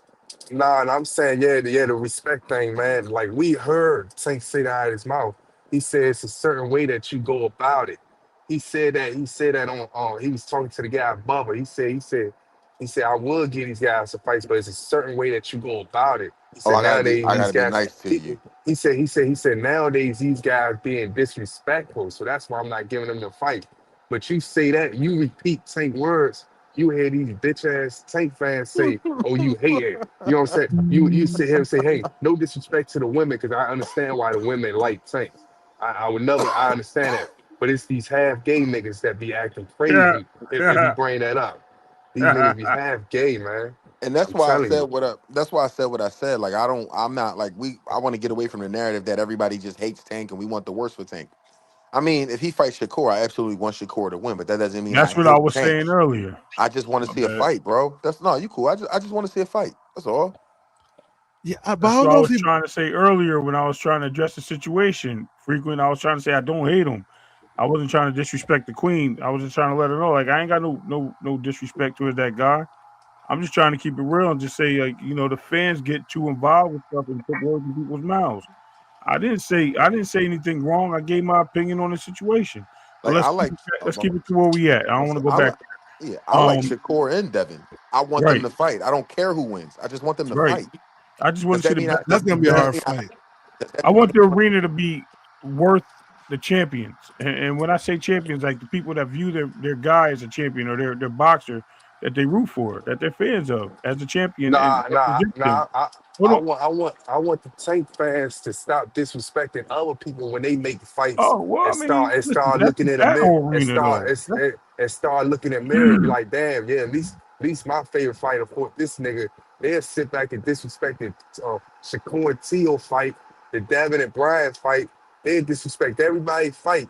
But don't even look in the mirror at they fucking selves. I don't got no problem with Tank. I actually like Tank. But you know who these used to be the Tank it's fans these of the niggas, past? man. Hold Hey, on. These gay ass niggas, man. And Do y'all Rich, know who used to be? what's crazy? Hold on, real quick, Rich. What's crazy is that on top of that, they disrespect you as a fan of another fighter because you feel the way you feel. Like you just as passionate as you are about your fighter that they Yeah. are about their fighter, but they'll disrespect you because you don't agree on their takes. Like you can have the respect for Gervonta Davis, which I do. If I don't know if y'all follow me on Instagram, but I put a whole thing up there for him the other day on my stories. I was like, yo, I respect the dude, bro. I Like seen it. he's I a had good, to look at who posted that shit. I was like, what the hell? right? Did you see it? Yeah, I You saw it. seen I it, said, right? what the hell? But that's the respect I have, bro. Like, yo, Right. that shows his grind, and I'm not mad at that. And I respect Tank as a fighter. I always thought he was a good fighter. I support the dude. But when it comes to the fan base, they think like because I have criticism for every fighter. It's just the criticism I put outlandish is bigger for Tank because he says things and the things he says gets defended. Like, yo, he's not saying what you're saying. Like, I don't understand where you get this from. Hey man, y'all always hating on Tank, bro. Let's not talk about Tank. Y'all just hating on Tank Tank, said bro. it. Yo, but you know what? Hey, Right. but No, let me tell I y'all like something. Tank. But let me tell y'all something. This is not a new story. You know who used to be Tank fans of the past? Pacquiao fans, were the ones that used to call Pac turds. They were the same exact way with the Floyd Mayweather fight. Same exact way. They would tell you, "Oh, Floyd's the one messing up the fight. Pac doesn't have to listen to Floyd to do no drug tests." Or Pac-Man is scared of needles. He can't do drug tests. I'm like, bro, he has tattoos on his leg. Like, it don't matter. Pac is this, Pac is that. The day Floyd beat Pacquiao, those guys like withered away like the Wicked Witch from the Wizard of Oz. It was so weird. They all just disappeared. Yo, you crazy for that. But they were the Pac. They were the Tank fans of the past, 100%. It's like the same thing all over again. You know, they have all these reasons why they can't fight, and all the reasons because of the other guy. Because everybody say everything but let's fight. Yeah. I'm gonna say this the last time, right? Yeah. Anybody that says something about Tank or whatever, get a criticism about Tank, it's like they go into like what's that Beyonce? They call them the Beehive, the Bee. It's like they go crazy. Like I'm telling you, if Abdullah Mason ever come out of his mouth and say, yeah, Tank is a bum if Abdullah Mason ever come out of his mouth and say, yeah, Tank a bum for real, I bet you these niggas are fired 10 to 15, 20 videos disrespect Abdullah Mason. He ducked Floyd. He ducked Floyd Schofield. He did this. He did that. Like, God damn. As soon as Like a they nigga did say something, soon as a nigga say something disrespectful, it ain't even gotta be disrespectful. It could be just a fair take on how they feel. Man, they look it up. I'm telling you, if Muhammad Ali was alive, he'd say one thing about Tank, man. They'll crucify Muhammad Ali. I'm telling you, they'll crucify him. Shields. It's sad, are we man. still talking about no disrespect? Are we still talking about who we think should be a good comeback fighter? Or we going Tank? Good comeback fighter. I do think Tank versus Gary Russell is a good fight, though. I wanted to point that out there. I think I don't know about that fight, bro. I'm I don't with here know. for Nah, I Marco. don't know either. I don't know. The best in DMV. I think Gary Russell would look good for the first 3 rounds with his slickness and all that stuff. But I feel like once Tank get in, like after that fourth round, man, it's over with. I don't know. Gary Russell to me is, if we're talking about Baltimore versus DC, even though Gary's from Marlboro Pike, I think the Russells are the best ones from DC. Man, I think Tank need to fight Roach, man. That's it, man. I think this year we need to get those fights that we needed to see, man. Do you think Lamont Roach beats Mr. Gary Russell? Yeah. Lamont Roach and Gary Russell. That's a tough fight. I think he might. You never know, man. I want to see the fight. That's a good. That's a great fight. That's a great fight because they both in they both from the DMV area. But I want to see both of them fight Tank. So I wonder if Gary Russell. We talking about Antoine Russell, right? No, Mr. Gary Russell. Mr. Gary Russell. Oh no, bro, he not beating no Lamont Roach, man. I don't think he beating Lamont Roach, man. Why? And I just say that because I say that because Lamont Roach. I don't know, man. I think I might have sipped a little bit of the Kool-Aid, man. I think Lamont Roach is a little bit too big for him, man. What? If he could go up to 140, man, I don't know, bro. I don't know. I don't see Gary Gary Russell Jr. coming up to 140. He a smaller fighter, man. I think he can't go no further than what he's pushing it going to 135, man. Nah, his last fight was at a catch weight of 134. So I have a problem with seeing him anywhere past 135. He pushing it to get there, man. So to fight Lamont Roach and Lamont Roach is comfortable going up to 140. Come on, no, bro. I think he, even though we saw Bud do what he did, he kind of threw the whole weight argument out the window with what he did. But everybody is not Terrence Bud Crawford, man. We talking about the best fighter of that era, bro. Mm-hmm. So we got to give him that. We got to give Bud that. I don't know. I think people are sleeping on Mr. Gary Russell though. I think the Russell brothers, like from the DMV, from the DC area, I think between the Petersons and the Russells, they were the top guys. If he beat Lamont Roach, how you say he beats him? Yeah, Petersons definitely. Yeah, those guys, like when we go to like the amateur fights or any of the like competitions in the DMV area, that's what the people you hear about. If he beat Lamont Roach, how would y'all say he beat him? I was thinking y'all was talking about Gary Antoine. He not going up to Gary Russell. We're not going up to no 140. I'm talking about 135 because he will fight Tank at 135. I don't even think Lamont Roach going back down to 135. I think if he fight Tank, it's gonna be at 140. Me too. That's what I think too. But then again, they would do something strategic at say at 135. Tanking them would do that and probably slap a rehydration clause on him. I would actually love to see that fight. I think Mr. Gary Russell will give him trouble. I'm not interested in seeing no rehydration clauses, bro. If he gonna go down to 135, hey, that's one thing. But to go down to 135 and get a rehydration clause, no, I'm gonna frown upon that, bro. Either you got to go up to 140 to fight him, or fight him at 135, man. I feel like he got acclimated to 135, and now he went up to 140. He had a fight up there. He might be able to go back to 135, but I would think that he would stay at 140, and see what he can do up there, because you got Shakur at 140 now. You got, I just think it's some better fights up there. I don't think he gonna get the Tank fight, to be honest, man. We saw people come in at 135 with Tank at and become undisputed. People get unified and all of that, and Tank still don't get to fight them guys, man. Not that he don't get to fight him, he don't push to fight him. So you don't want them fight. My point is, here's what we have to look at. The man never won a title at 135 legitimately, right? Who you talking about? Gervonta. He never won a legitimate title. All the people, and what I mean by he didn't beat a guy for the title. He basically won a vacant title and then the title he was upgraded to was Deuce Frank Martin. So that was still like a vacant title. The fact that he all his peers that's been in the division with him have left him. You know what I mean? From 120, Niggas all moving on. from 126, they moved up from him. From 130, they moved up, and they never ran from him. They all been unified. Either unified, all his guys have either been unified, beat champions, or whatever the case may be.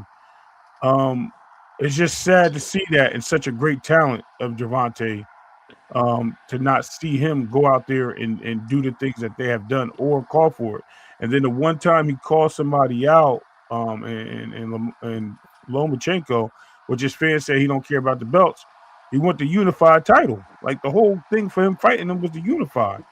And it was crazy because I'm like, yo, I thought he don't want to fight for other titles. He don't want the belts. Or was he fighting them for money? Because or you know what I mean, or fighting Devin's leftovers. Which one was it? Like it was one or the other.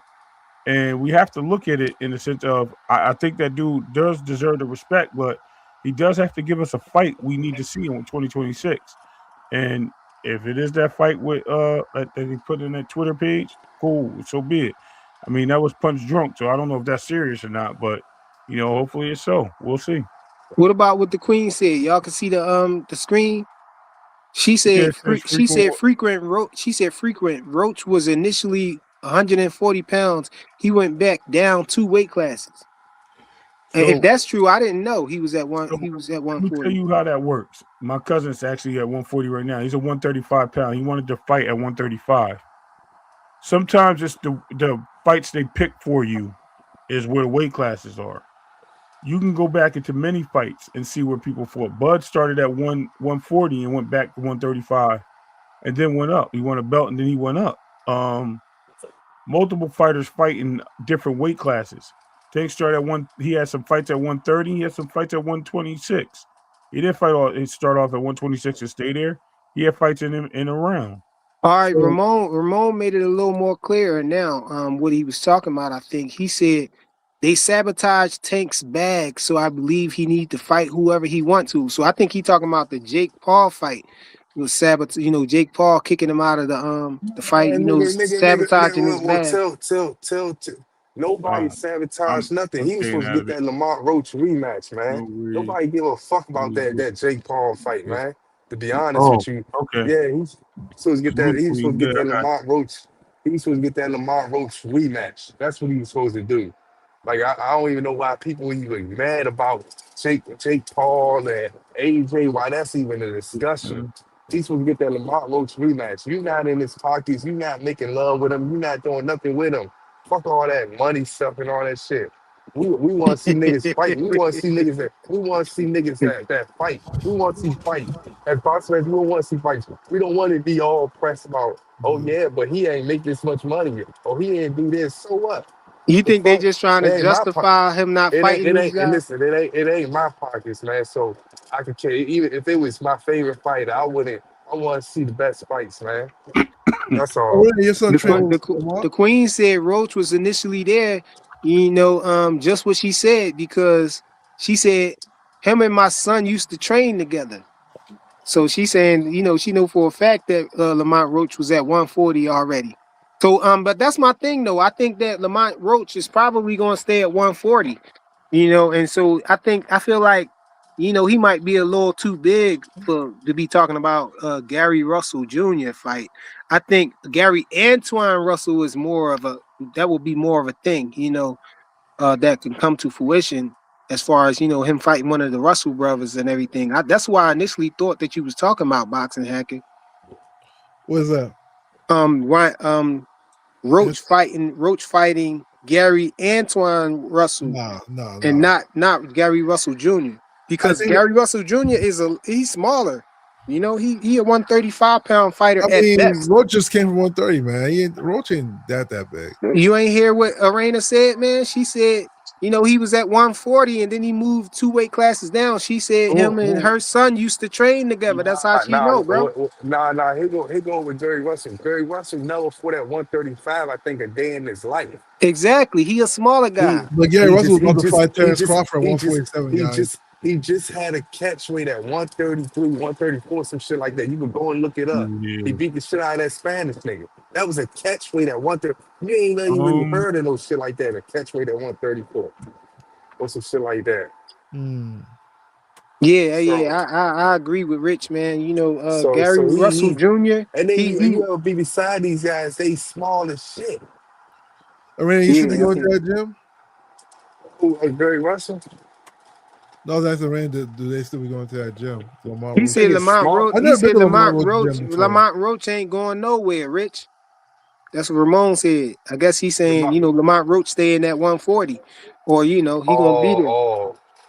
I hope so. I hope Tank fight him, man. I hope Tank get his rematch back or whatever. I hear dumb niggas always, Hey, you look, hear he dumb said, niggas all dumb niggas always say, oh, nobody got mad at Anthony Joshua when Anthony Joshua fought Jake Paul, man. He just got off of a loss. hey, That ain't make sense, man. Ramon said, if a man tell you he's about the bag, Rich, believe him. You know what I'm saying? So in Oh other yeah, words, he's saying Tank care about the bag. You know what I'm saying? Tank don't really nah, care nah, nah, about nah, nah, belts and all of nah, that nah, stuff, nah. bro. Nah, and I agree with him. I agree with him 100% that he's about the bag. But I'm saying as a fan, I believe that he's about the bag. I knew he was gonna take the Jake Paul fight. But do I want it? No. And I'm not gonna defend it and be like this. Oh man, yeah, they sabotaged him. I'm not gonna get mad because he got out that Jake Paul fight. Fuck all that, nigga. Fight the best, nigga. You know what I'm saying?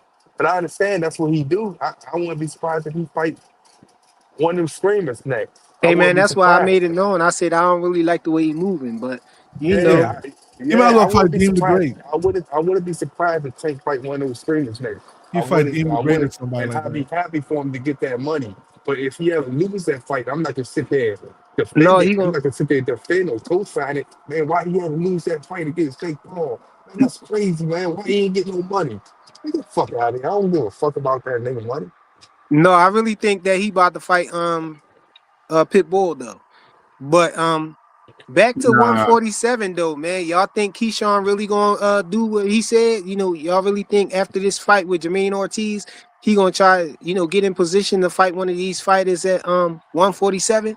And do y'all think it's gonna be possible? Because you know, the PBC seem like they probably got that, you know, sold up. You know, the only other guy up there with a belt is Crocker, and you know, Eddie Hearn is trying to move him, and I don't think Eddie Hearn is I just think, going to let. I think with Eddie Hearn, I think they already whispered something in Keyshawn Davis' ear, and that's what make him keep screaming about 147. And I I also don't think think that Eddie Hearn going to let. You think hold Eddie on. Hearn going to let him? Listen. I think Eddie Hearn and Turkey got some big plans made out for Devin A. And I think they see that Devin not getting fights done. We all can agree with that. It's gonna be hard for him to get fights and shit like that. And I think that Keyshawn Davis willing to get a fight done at 147. I really think that fight gonna happen by the end of this year. That's what I think. And I think they whispered something already to Keyshawn Davis here for him to even come up thinking like that. hell no. 2 cents. My I bad. think I think that's the reason why he even think like that. That's the reason why he talking like that. It's because of that. And it's not a surprise that Eddie Hearn threw Keyshawn Davis' name out there. It's about Devin Haney. It's not no surprise, man. I see what's going on. Man, I think that's gonna be the easiest fight to be made. Because they both fucking with Turkey. That'll be a good Who fight. who who the fighters? Oh, Devin Haney and Keyshawn Davis. I think that's gonna be the easiest fight to be Who made. y'all Nah, think win? Devin wouldn't take that fight if there's no belt involved right away unless the money's right. That's what I'm saying. The money definitely gonna be there. Nah, They not for already no did. Keyshawn Davis. He gotta So, earn it. No, so, Keyshawn so Davis wait, is hold one on, of hold the on. ambassadors Hold, for Turkey, I hold on, though. hold That's on. what he's saying. Hold on. no, I Man, understand that. no. Fuck the bastard. I don't think that he gonna say no to Turkey. I think Turkey probably gonna bless him so much, man, that he gonna definitely look out for him, man. Not saying on no wild shit, like, cause I know y'all might thinking that Nah, that nah, nigga nah. Ain't no thinking pause wild or something, necessary. but I think he just it's like a favor. I think that he would take that fight for Turkey if he can't get Rolly already ducking. You got Crocker already on another platform, and they not trying to give him the fight. You got Ryan Garcia and Rolly. if Ryan Garcia lose or Ryan Garcia win, that might be the next fight. But who else for him to fight?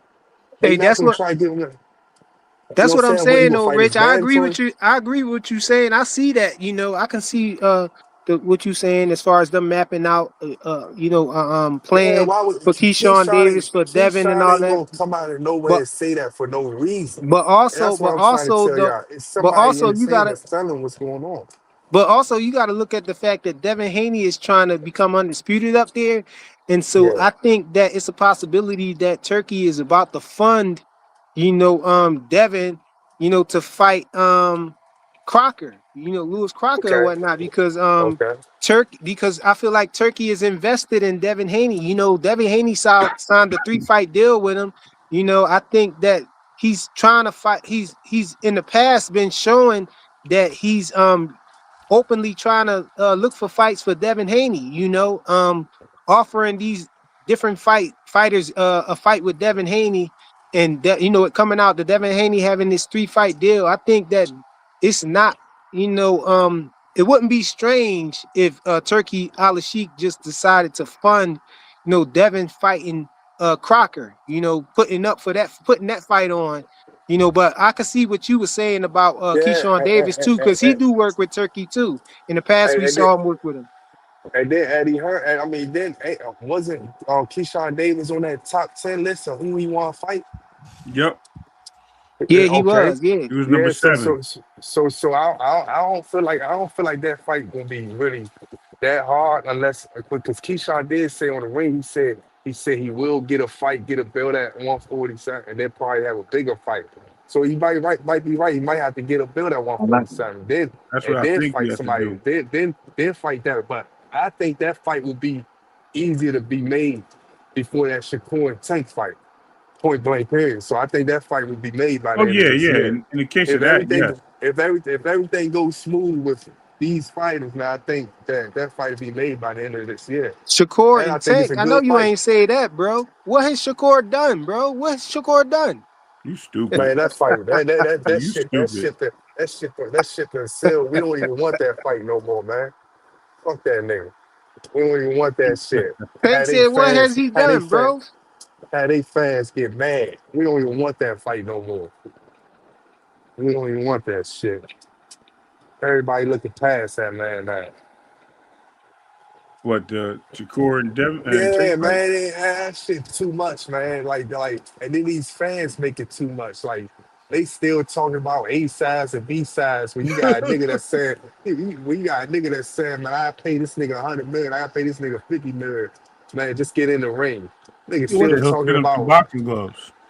Hey, Blair yeah, to Flair, niggas, Blair to Flair versus Brian Norman Jr. I like that fight That's a good for fight. Brian Yo, Norman Jr. yo, you like that over the Carrick? Yo, you trying to get this Yeah, dude? That's I a like Blair dangerous Flair fight, bro. versus At That's a Brian least Norman really Blair to dangerous Flair fight had a for good him. showing, bro. and Blair Flair beat Adrian Broner. What? Yes, I like that Yo, way better than no Karen. Who the hell? What did Karen do but lose? What are you Exactly, talking like about? Ray. I don't know what you want. I think listen, Ray trying to listen get to him me. beat. Listen He to me. trying to get Brian Norman Jr. banished forever. I think Brian Norman could beat him though, man. He can beat him. I see the same thing. Blair, Yeah, Blair, wait, I Blair don't to know. you Let me talking I about hope Blair to Flair, or you talking about nah, Karen Kudaji? let me I hope it's niggas like y'all. I hope niggas like y'all be on Fan Duel too when they put the odds up. I think Brian Norman probably can beat Kern. Rich, frequent say it aloud as for the yes. people in the back. Thank They you. know what happened. But here's the thing I I want you to hope it's understand. fans like y'all on the out. Here's the thing I want you to That's money on understand, that. Frequent. It It's went not crazy, that he man. can't beat Blair to Flair. It's the fact that Blair to Flair is a very dangerous fighter, and for him to come back, you talking about coming up into a fight where he's coming a soft touch comeback. That's not a soft touch, bro. That's what I'm trying to tell you. Blair to Flair, I think is a softer No, that's touch not a than. soft touch. I think Blair to Flair is a more feasible win for Brian Norman Jr.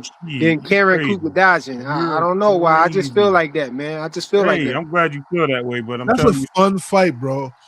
Imagine the press conference with the Oh, dad God. and Blair Flair talking. I like that oh fight. my God, that's It's what you're thinking about. definitely a bigger Yeah. name than Karen You're in the Kudaji. If drama he then. gonna lose, he might as well do it to, Blair to Flair or somebody like that. Somebody who That's on the more up and up. demoralizing. That dude ain't fighting like 3 years. Are you kidding me? Wait, Nah. who ain't fighting like 3 years? When the He last fought time like Blair a year fought? He ago. fought AB, right? That was his last fight. Yeah, that was last year, wasn't it? Hell no. It was over. That was like That was 3 the years ago. beginning of the You know, year, man, wasn't 3 it? years ago. Man, hold up. That was like the end of this. That was like the end of 2024, I think, or 2 years ago. My bad. 2 years, yeah, okay. No, 3 years. Hold on, let me find out. Let me consult with my Your my- computer, please do. yeah, I got Alexa over here. Let me Oh man, with my don't do assistant. that. Let me see what my 'Cause assistant you said. gonna have my thing. Hold on, let me mute you because you gonna have my thing looking up stuff. Put on mute when you do it. You have to call it your anonymous sources frequency. Let me contact my anonymous sources. Yeah, because he be saying that my junk be looking up stuff. My Hey Google. My phone. Yo, you gonna get now? You got my phone acting up. See? Now I'm just messing with you. That's why I like doing that. You know. You gotta put that on mute, bro. You can't be asking that out loud. No, like what you do is you go to a pro tank channel and be like, you "Hey stupid. Google, why I'm is not- Devin I'm Haney the not- greatest fighter ever?" And watch everybody's phone be like, "Beep beep beep beep beep." I'm not doing that, bro. I'm not. No, I'm not going nowhere. Oh man, Causing that would be no funny. tragedy. What do you say? Who was it? Blair Cobbs. It was 2 years ago. I know it wasn't 3 years It was ago. like December. Yeah, it was like November. November of 24. Yeah. But I like the fight though. I think that's an interesting style matchup. Oh no, he had a fight last year. No, I'm lying. With Andres Sanchez Ramirez, whoever the heck that is, 9-10. It was 9-10. It was a 6-round fight. You know, Blair the Fred to me doesn't have skills, but then he punches. Looks like he punches hell of hard. Bro. I'm lying to you. See, I ain't even know. When the last time when you knew he had a fight in Mexico too? Yeah, I didn't know about Mexico. I knew about the Adrian Broner fight. And that was at 155. It was a 154-pound fight. That makes sense because that boy's big. So Wait, when was this? This is When was last this? year in November. He just fought. I ain't even know he had a fight. That's good that he's staying active. Though I always thought that like if you're not gonna stay active, at least go to Mexico or something and get a little fight. It was a 6-round fight, bro. You know that brother was homeless boxing, man. So I'm happy he's getting fights. Like I think the At least he's staying active, man. at least he's making money, man. Let me see who was on the card. Let me see who was on his card, bro. Let me see. The main card was, I don't even know who this is. Kevin De Jesus Venezuela Ramos versus Jose Antonio Rivera Ventura at 119 or 118. It was a bantamweight fight. Then it was some dude named Brandon Martinez Arenas and Manuel Guzman, super welterweight fight. You have Blair Cobb, super welterweight fight, 17-1, and he fought Andres Sanchez Ramirez in a 6-rounder at 154. My assistant is acting stupid, man. She won't tell me what year it was. When did Adrian Broner fight? No, I just told you. Cobb? It was June of 2024, bro. Okay, so it was 1 year ago. What? 2 years, bro. 2026 now. Oh yeah. But anyway, you missed. You see, you put yourself on mute. You missed all the action. He actually had a fight in November. But guess what? Guess what? You don't want to guess. What happened? Now y'all know. Y'all heard me say it. He ain't at 147 no more. Yeah, 155. But I mean, you probably can make it. I think they should try and make that fight. Nah, hell no, bro. Man, I would like that fight. That's a bet. Y'all doing too. You think Blair Fred win? Man. I'm telling you, y'all sleeping on Blair, bro. No, it's a good fight. I'm not saying that's not a good though. I think you. Brian Norman. Wait, guys, hold on. Brian Norman's not a bad fighter. Like, but you rather put him in a ring. My point is, you'll put him in a ring with Blair Cobbs over Karen Kukajan. That's diabolical, yo. That's crazy. 100%. What the hell? Oh Karen? my Karen goodness, you guys are. Yo, you only frequent must have went to the same school, Man, bro. you tripping? Hey, y'all smash the like button, man. Tell me why. Let me ask you. Listen, y'all my brothers. I'm gonna tell you all I love y'all, but listen, man. let me. Y'all went to the same school. Same. Don't listen to this nigga. Don't listen to this nigga. This nigga ain't got no sense. Exactly. Don't listen to here for boxing, bro. Okay, let me ask you a question. Let me ask you. I mean, boxing hacker. why Boxing do you hacker, think my bad. I ain't even look. You done made me shout my boy out for no reason. Yeah, listen to him. Don't listen to this guy. Don't listen to the Black Naruto, bro.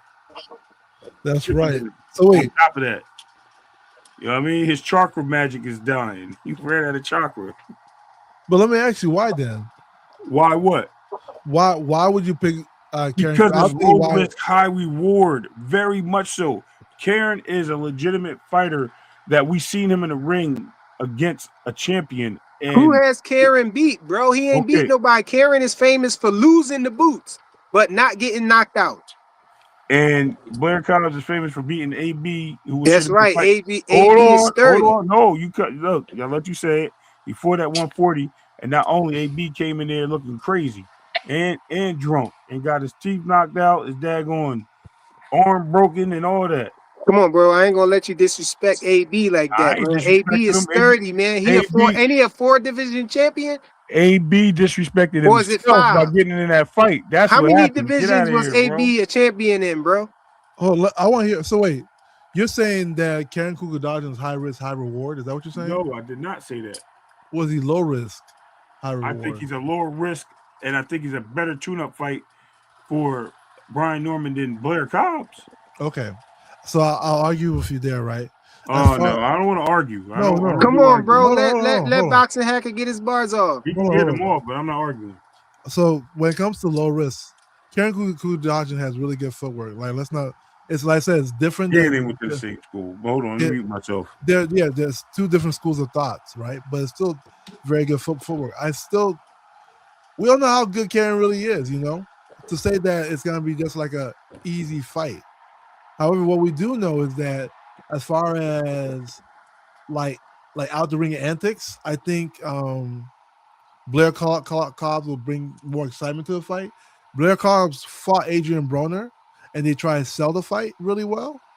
You know, I don't know how well it did, but they did try really hard to sell that fight. As far as the back and forth antics, I think you'll get that with a Blair Cobbs versus Brian Norman versus a Karen who doesn't really. Well, I don't even know if he speaks really good English or not. Versus Brian Norman, I think the fight will be bigger for Brian Norman with Blair Cobbs. I think Blair Cobbs' style is more familiar to Brian Norman's style than a Karen style. So when it comes to which one is the higher risk, I think it's better to go with the devil you know than the devil you don't know. If that makes sense. Is that what it is? Let me give you this. Okay, hold on. Before you say that, Brian Sizzle said if Norman can't beat Blair in a comeback fight, he better not never say Booth's name again in life. Okay, I don't care about that either. Listen, I gotta go get my son. Let me say this real quick. Yeah. I'm glad you gave me all your intellect and all the things that you believe. Yeah. But here's the thing. All this is subjective. But all you said is that you think. I'm telling you for a fact, and I promise you that Brian Norman will beat Karen much easier than he would Blair to Flair Cobb. I'll be back. I'll be in the. But if he fight Karen, he taking a huge pay cut. You know, is what 2 Cents said. Exactly. And Bradley said, tell Ray to stay off his favorite fighter, Adrian Broner.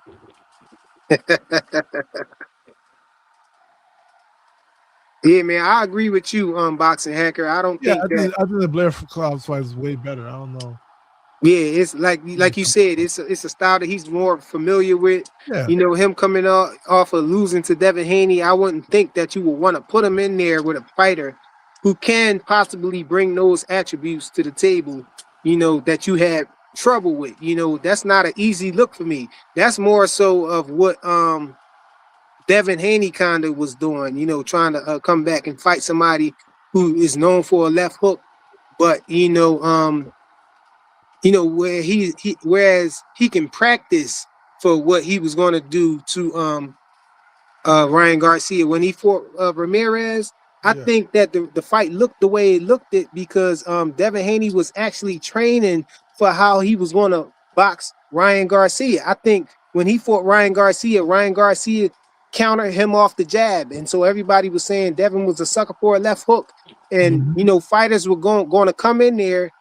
He knew the next fighter was going to come in there and try to catch him, you know, off the jab, was going to counter his jab, because they were saying that he had the bow and arrow jab and it can easily be countered. It was a mistake that he was making and all of that stuff. So I think Devin went into that Ramirez fight, you know, planning to not throw a lot of jabs, you know, to make the jabs, you know, few in between, you know, here and there. And so he wasn't throwing a lot of jabs, you know, and which made Ramirez, you know, stand in front of him. I think Ramirez was waiting for the jab so he can counter him off the jab, but not having a lot of jabs coming made the fight look like it looked, you know, with him standing in front of Devin. And then when he did try to do something without Devin throwing the jab, Devin made him pay for it. So you had Ramirez, you know, reluctant to just be first because he was scared of what was coming back from Devin, because Devin did catch him with some good shots, some good solid shots. And so you had him chasing Devin around and then waiting for Devin to throw a jab that Devin didn't hardly ever do. So, you know, you had an awkward looking fight where Devin was dancing around, he was following, then he'll get in front of Devin and do nothing. And I think that was all because he was, you know, trying to get to the next fight to fight Ryan Garcia, and he was practicing what he was going to do to Ryan Garcia. You know, I think it was a perfect matchup for him coming to the Ryan Garcia fight, but Ryan Garcia dropped the ball. You know, he didn't make it to the next fight. And so, you know, and then we saw Devin come in with Brian Norman Jr. and did the same thing. He knew Brian Norman Jr. was going, you know, try to catch him with the left hook. You know, that was his punch. And Devin knew that the jab was going to be a problem for Brian Norman Jr. possibly, but he knew Brian Norman Jr. was going to try to counter it. So what Devin did to compensate for that was he didn't throw it as much in the beginning, but he feinted it a whole lot. You know, he feinted. He started, you know, the back foot moving all the time, feinting and stuff. And Brian Norman Jr. didn't know if he was going to throw the jab, and he was waiting for it, and it didn't come at first. But then he the next round he start feinting and throwing it. You know, so it's like you don't know when it's going to come because he already set you up with the feinting and stuff. You know, so I think that was why it was a problem for Brian Norman Jr. He went in there thinking Devin can't punch, and he was trying to counter Devin off the jab. And Devin did so much feinting that, you know, it made it hard for him to time the jab. And then the jab was catching him when he did throw it. You know, Devin arguably got the best jab in boxing, if you ask me.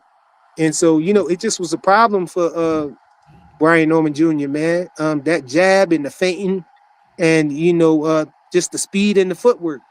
Yeah. So, most I want to know, do people? Nothing, man. Go ahead. What you about to say, Rich?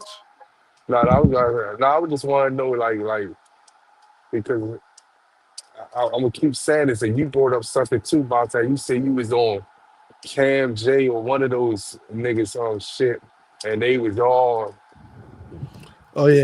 screaming out Brian Norman this. They was happy as hell. Brian Norman was on there. Oh, you gonna beat Devin Haney? They was throwing parties probably.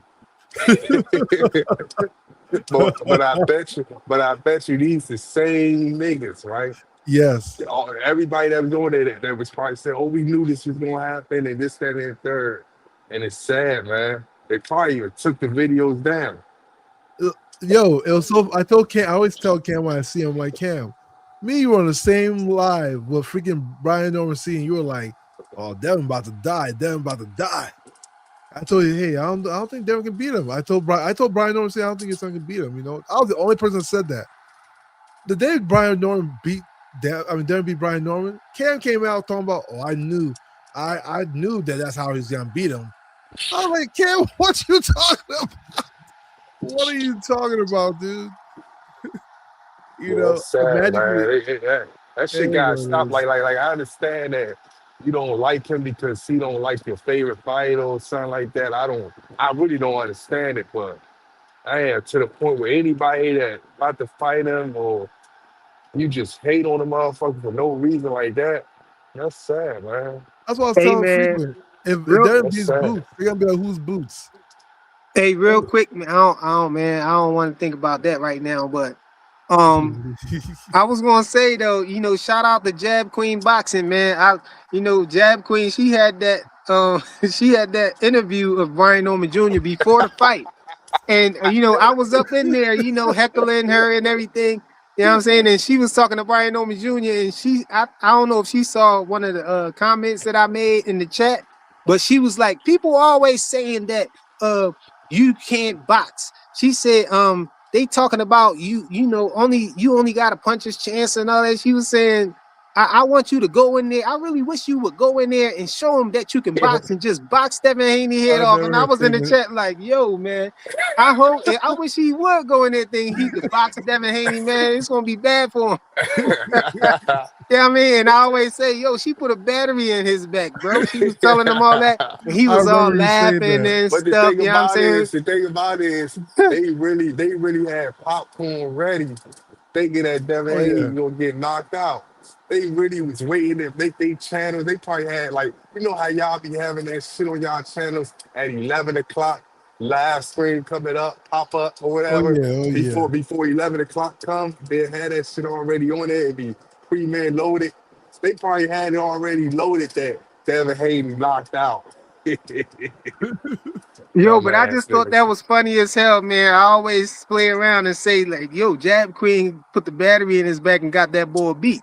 Because she sure enough was telling him, like, yeah, I just want you to go in there and just box Devin, just box his head off and this and that and the third. And he was in there laughing and chuckling. I was like, man, I wish he would go in there. You know what I'm saying? Because I wanted to see Devin win that fight, because he had so many people against him talking about he tried to pull out the fight. Bill Haney tried to get out of the fight with seniors. His ridiculous shit, man. His manager or some crap like that. I'm like, man, they need to stop all these fake narratives, man. If y'all notice, you won't catch me on one panel ever discussing about that. I just be quiet, man. I don't even. That's the most ridiculous. I was arguing with that with KO actually. But KO was saying that. Shout out to KO. KO was saying that too. He was one of the main guys that was saying that Bill Haney was trying to come out of it. But I think that KO got this thing going on back and forth between him and Bill Haney. When Bill Haney came on the channel, I feel like him and Bill Haney just he just been going back and forth with Bill and Devin. From that situation that happened. I feel like he been going hard.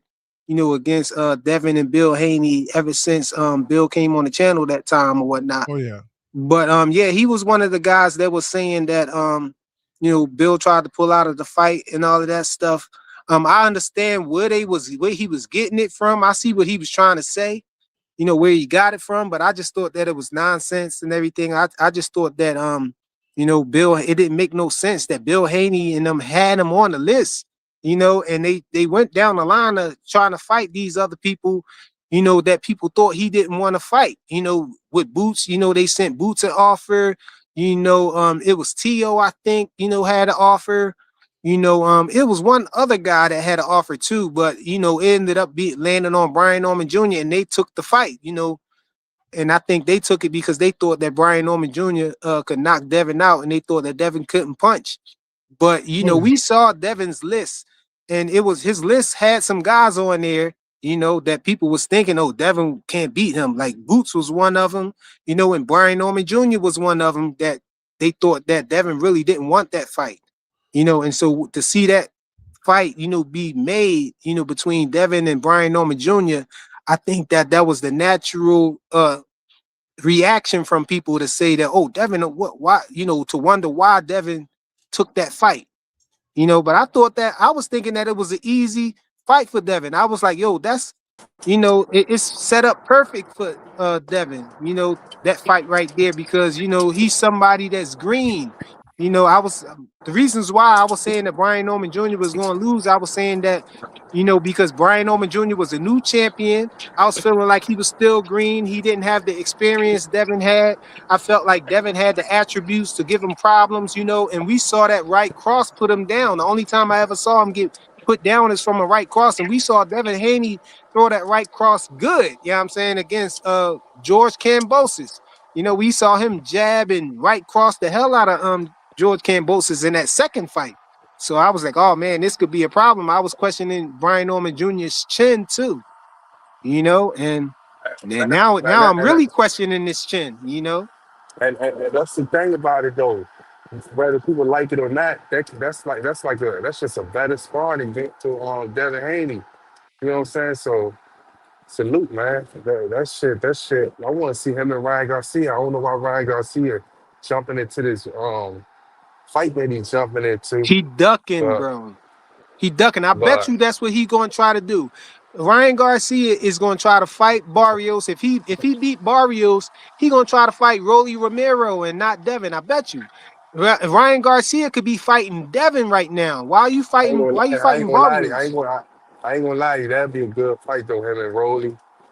I mean, it would be a good fight, but Rolly he got to get that back because he lost. Yeah, but that gets in. I feel like that get in the way of the Devin fight because if he fight Rolly Romero again and Rolly Romero beat him, I don't even want to see the Ryan fight no more, bro. But hold on, bro. Who is Ryan Garcia more obligated to fight? He really more obligated to fight Rolly because he lost. I know, but this is what I'm saying though. I'm not looking out for Ryan's best interest. F Ryan, bro. Ruck fine. You know what I'm saying? So I'm saying that what I'm saying is that I want to see Ryan fight Devin. You know, that's what I want to see happen. You know, because he cheated him. Because he cheated him. If he go back and fight Rolly and win, and then fight Devin, that fight will be way. But that's the thing. I don't think he could beat Rolly. I don't think he gonna beat Rolly, man. Because Rolly know that nigga. Rolly know him, man. And Rolly beat him up in sparring, and Rolly emulated the same thing in the ring. So, and I think deep down Ryan's scared of Rolly, man. So yeah, you know what I mean, I don't want to see Rolly beat him and mess up the fight. That's what I'm saying. I know that it's a possibility that Ryan could duck Devin and fight Rolly, man. I think that'll be the lesser of the two evils for him. I really think he'll pick Rolly, man. And judging from what happened, you know, what we saw happen when Rolly did beat Ryan, you know, Rolly stepped aside, man. Basically, he said, "Oh, I don't want to fight Devin. I'll never fight Devin." He said, "I think those two should still fight." And what Ryan do? Ryan faked the hand injury. You know what I'm saying? Talking about he had mental health issues he was trying to get over, was saying he was going to be out for a while. You know, his manager or whatever Oscar De La Hoya is to him, you know what I'm saying, came out and said that it's no rematch and they ain't want the rematch and all of that. You know what I'm saying? So we already know what Ryan going to try to do, man. He was trying to get out of it then, and then soon as Devin started looking for other fighters and all that, and the coast was clear, then Ryan Garcia popped back up on the scene all of a sudden now, talking about he about to fight Rolly Romero. I mean, he about to fight Barrios. And people was trying to make the excuse. Ryan tried to make the excuse that he was going for Barrios instead of Devin with the rematch because he wanted to get a title. He ain't never get a title before because people said he ain't never get a title. But no, they don't get you out of it because Devin got a title. So you can't use that excuse that you trying to fight Barrios to get a title because Devin got a title. So you can kill two birds with one stone with that. You can fight Devin and address the whole not having a title before with fighting Devin, you know, and you beat Devin already before in your mind, even though you cheated. You're trying to see he lied. That tell you a lot about what he actually think. If he really thought that he, you know, was innocent and there wasn't no drugs involved that could have made him beat Devin, then why wouldn't you be trying to fight Devin right now? You would be trying to get Devin because Devin got a title. And if you saying you really want a title and you already beat Devin, if you really in your heart think that you beat Devin fair and square, then why would you not fight Devin now to try to get the title? Because you would be looking at him as the soft touch. You know what I'm saying? Why fight somebody? You want to go somewhere where you're more familiar, you know, than to go somewhere where you're not familiar. He never fought Barrios before. I don't know if he fought Barrios in the amateurs or anything like that, but we know, for as far as I know, I don't remember I don't recall hearing nothing about him sparring Barrios or nothing like that. No sparring tapes, no stories about him and Barrios in the amateurs, even though they might have fought in the amateurs, but I ain't hear nothing about that. So why would you want to go and fight somebody that's unfamiliar like Barrios rather than to fight, Devin Haney, somebody that you're familiar with, and you arguably just beat him, in the fight. Even though you cheated, I don't give him nothing with the cheating. But hey, we saw what we saw. You know what I'm saying? And the narrative was out there that he was a sucker for the left hook and Ryan is a bad matchup for him and all of that stuff. And Ryan didn't cheat. So if you really believe that, you should be going after Devin. Devin got the belt. He's supposed to be an easy lick for you. You know what I'm saying? So why are you trying to go over there and fight Barrios? But people don't want to see that though. Yeah, I mean Ryan's ducking him just like Boots is ducking him. You know how that is. Stop it, man.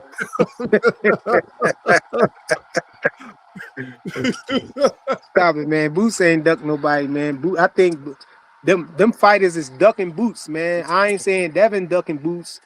But when Boots was at 147, we saw how people was maneuvering around Boots and everything, just like they doing Devin. You know what I'm saying? They was maneuvering around Boots, pricing themselves out, coming up with all these different excuses.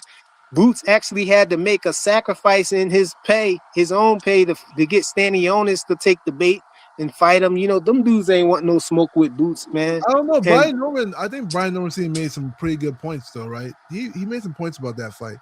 He's one big point he made. He said, look, what we wanted, he gave to Stanionis. He said, listen, if you don't want to pay us more, then let's fight somewhere neutral instead of fighting in Philly. Him and Boots Stanionis. Why he couldn't fight in Philly? Because he felt like he felt Brian Norman felt like that Boots had home court advantage in Philly. So why would Boots not have home? Boots is the bigger star, right?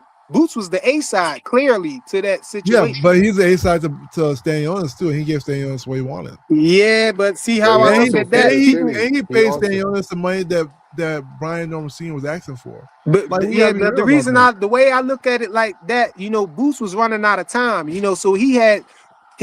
At some time you're gonna realize that these fighters is going to keep doing the same thing to duck.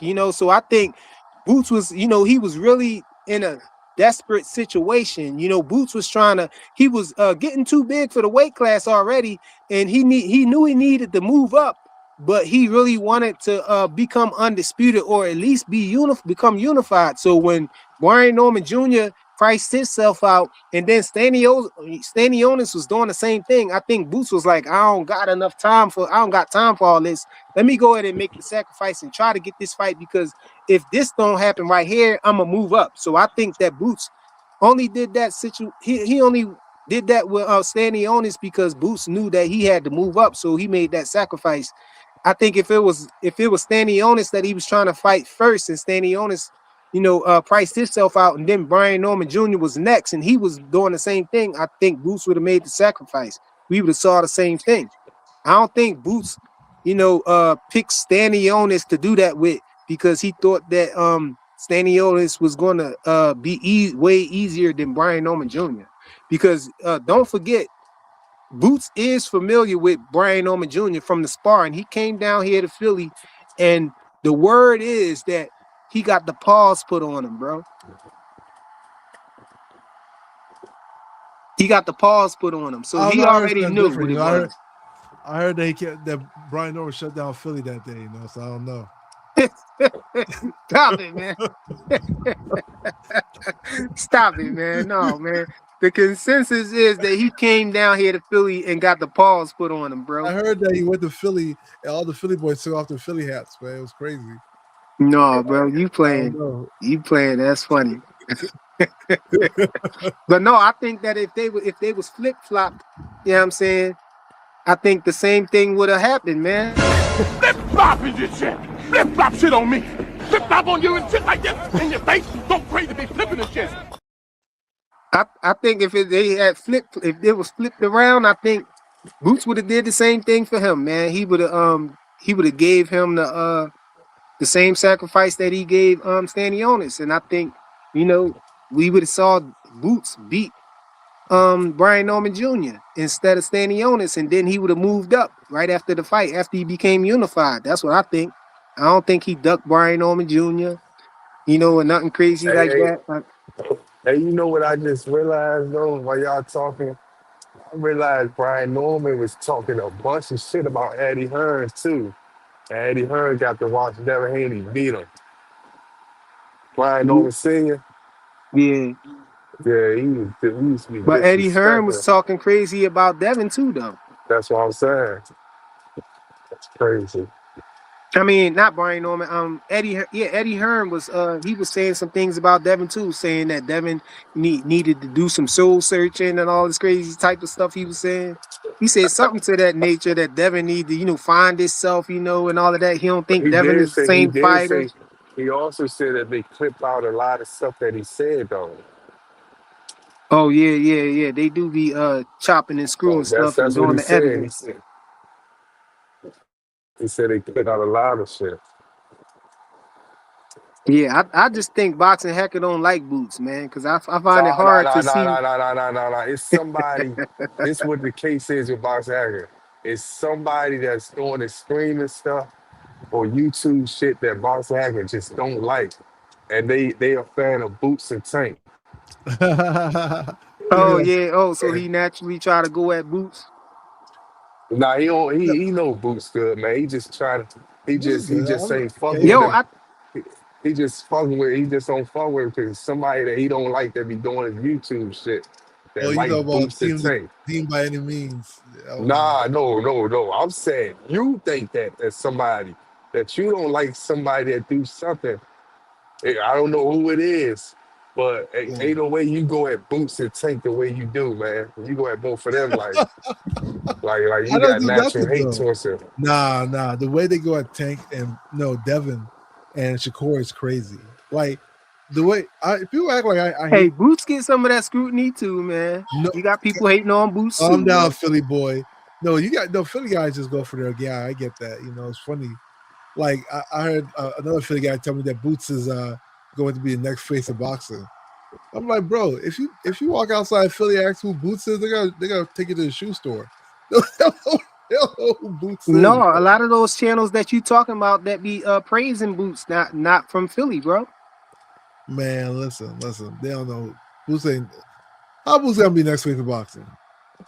You said how Boots gonna be what? The next face of boxing? Yeah, I could see it, bro. If you truly believe that Gervonta Tank Davis is the face of boxing, like a lot of these. Hold on. If you could believe that, you know what I'm saying? Because there's a lot of people who think that Gervonta Tank Davis is the face of boxing, and I can't say that I don't see how they would come up with that. You know what I'm saying? But I'm gonna say this though. I think that Boots and Tank are similar in a lot of ways. You know, as far as their skill and stuff like that, you know, and how people see them. But I just think they move way different. I think Boots move the way Boots move. Boots is actually trying to fight, you know, for belts and stuff like that. He want to face champions, and you know, it's important to him to become undisputed, to become unified and stuff like that. And when people try to, you know, tell him to move up and fight Virgil Ortiz, somebody who don't got a belt and all of that stuff, without him he's making sure that, you know, he cover his tail. You know, he's making sure that he get accolades. And that's the thing that I'll be talking about with these fighters, you know, as far as Tank or whatever. Yeah, Tank is a good fighter, you know, but, you know, collecting his hardware and stuff like that, getting these accolades is what people remember at the end of the day when you're gone. You know, they remember if you're a 2-division champion, a unified champion, undisputed, 2 times undisputed, 3 times undisputed, and all that. Those things that be in the record books. But if you just you just had a tough fight with, you know, I ain't gonna say Lamont Roach because he was actually a champion that came from a lower weight class, but somebody like Frank Martin, who was never a champion or something like that, you know, what records they gonna say? They just gonna say you beat somebody, you know, who wasn't a champion. You know, you beat somebody, a regular. They gonna look at him as a regular guy. You know, it's not gonna. This the thing about it, Fly. You know who gonna be the face? Who could be the face of boxing? And y'all might not think so, man, but they already been trying to say his name.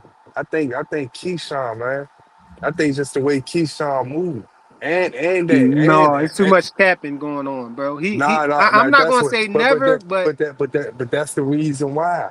That's the reason why. The way he moves, the way the loudness, the excitement. Everybody going to Shakur car. These niggas gonna hate all they want and act like nobody not buying tickets to the Shakur fight, or not, or nobody don't want to see this fight, or whatever the case may be. But he have a possible chance of showing out on that card too, and be the face of that card when if he do something to Jermaine Ortiz. Let's just say he knocked him out. He had a chance to be the highlight of that card. You know what I'm saying? And I feel like that he definitely could. He only 26 years old too, just like Devin Haney. Like 26, right? 25, 26. Keyshawn. I think yeah, but Keyshawn Yeah. definitely could.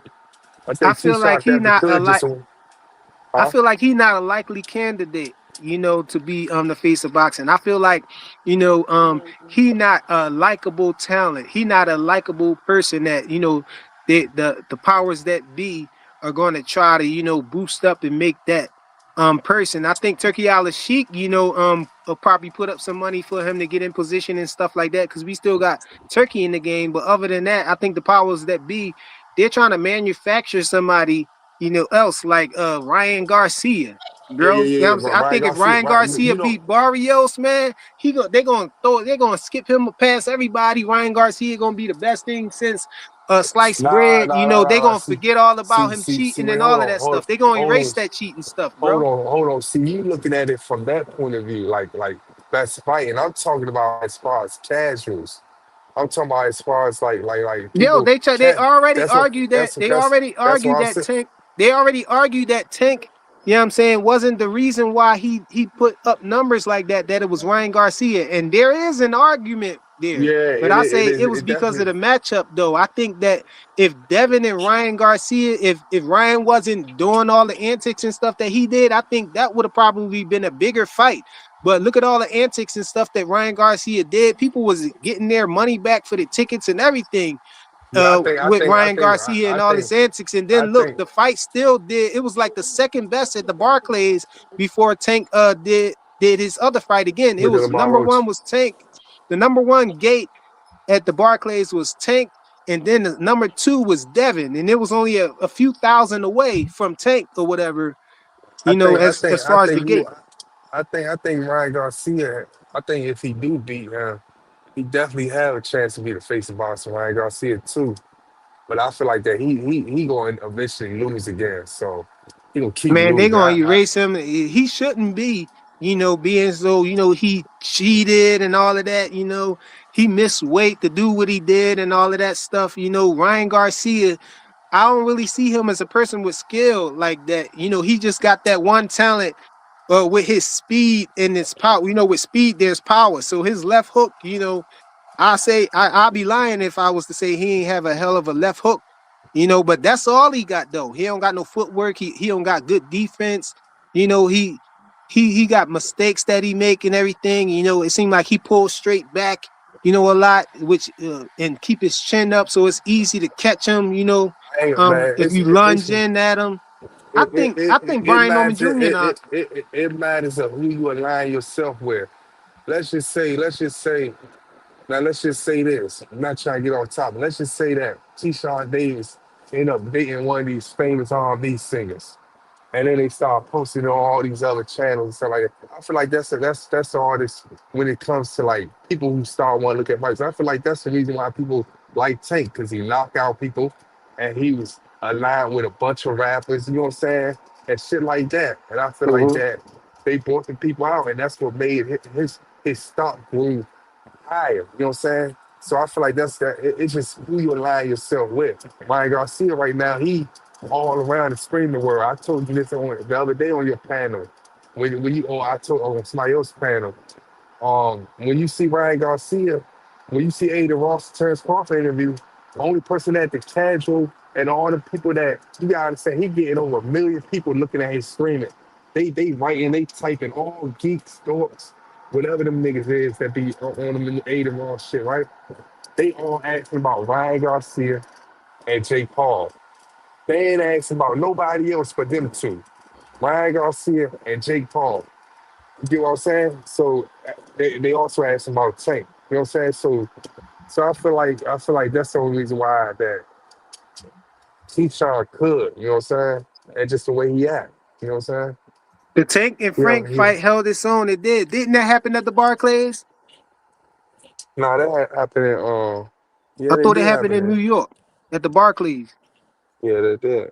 Yeah, it did. So what I was saying about Devin and the Devin versus Ryan fight was number 2 at the Barclays, but then when Tank fought Frank Martin, I think that gate was more than Devin versus Ryan, I believe.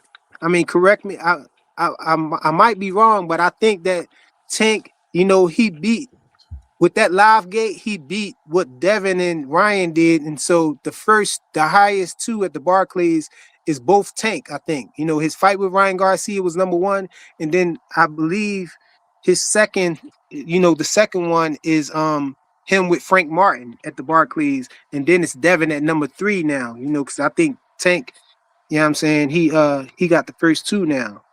But yo, man, shout out to everybody who came, man. I don't think I'm gonna stay much longer. I gotta go do my salat and everything too. We've been on here for over 3 hours, going on 4 hours and everything. Anybody got something, some last words to say, last cook or whatnot, Oh, boxing oh, hacker oh, or Rich? oh No, yeah. I ain't got nothing, Look man. at Salute to look you. at you got cook. Yeah, I ain't got nothing to say, but you gotta look into that. I think Shakur training with Caleb Plant now. Man, I can't wait for that Whoever fight. whoever revenge, whatever Caleb Plant, he training with them right now. Revenge tour. Is that what it is? Yeah, so Do you got a training video I out? I saw it on Shakur stuff. I seen Caleb Plant reposted that Man, they that's I guess they good work. yeah, Man, so that's gonna be a hell of. I can't wait for that card. I think that's gonna be. you think that'll be good work? Y'all think that'll be some good training, some good sparring? Killer Plant and Shakur. It'll be good. Yeah. Killer Plant is significantly bigger than Shakur though, but it should be interesting. Hey, well, that being said, if y'all don't got no last, cook or nothing like that, I All just right. want to appreciate everybody who came out, you know what I'm saying, to check the live out, everybody in the chat. I appreciate Big Dog Willie with the $5 super chat. You know what I'm saying? Shout out to him and everybody else who was up on the panel. Ray Davis. I don't think Blue Hustle Man came up, but I saw him in the chat. Shout out to you. Who else was up here? I think Here for Boxing was up here. Every Boxing was up here. Yeah, you Boxing Hacker and Rich. I can't remember who the last person. Oh, Ray Davis was up here. Shout out to Ray Davis, my guy Ray Davis. Raina was wasn't up here. here, but she was on y'all ass, Yeah, Raina was on y'all. Yeah, I'm saying I wasn't trying to let y'all disrespect Raina the Queen, you know what I'm saying? I told her she could say what she wanna say in the chat, you know what I'm saying? She could get on y'all if y'all mess with her favorite fighter. But with that being said, man, I hope that we get some of these fighters, that didn't have a good year last year, come back and have a better year, man. And I also I'm looking forward for Keyshawn Davis to move up. If he really gonna do it, yeah, go ahead and move up there to 147, beat one of them champions, get one of the belts, break up the sinister plan that they got up there to duck Devin Haney. You know what I'm saying? The champions up there, I think they playing keep away with Devin Haney, man. Rolly Romero and Barrios and them guys, man. And now Eddie Hearn acting like, he about to try to tuck Crocker in a closet somewhere to try not to let Devin Haney beat him and take the belt, man. I welcome Keyshawn Davis to move up to 147 and make it a stronger division up there, man. Go ahead up there and see what you could do. I don't think it's going to turn out good for him if he, try to go straight up and fight Devin Haney. Right? But if you going up there and get acclimated and you beat one of the champions and get the belt, well, hey, man, I love that idea right there. And with that, I'm gonna say salute to everybody. You know what I'm saying? Smash the like button on your way out. And we out, y'all. Salute.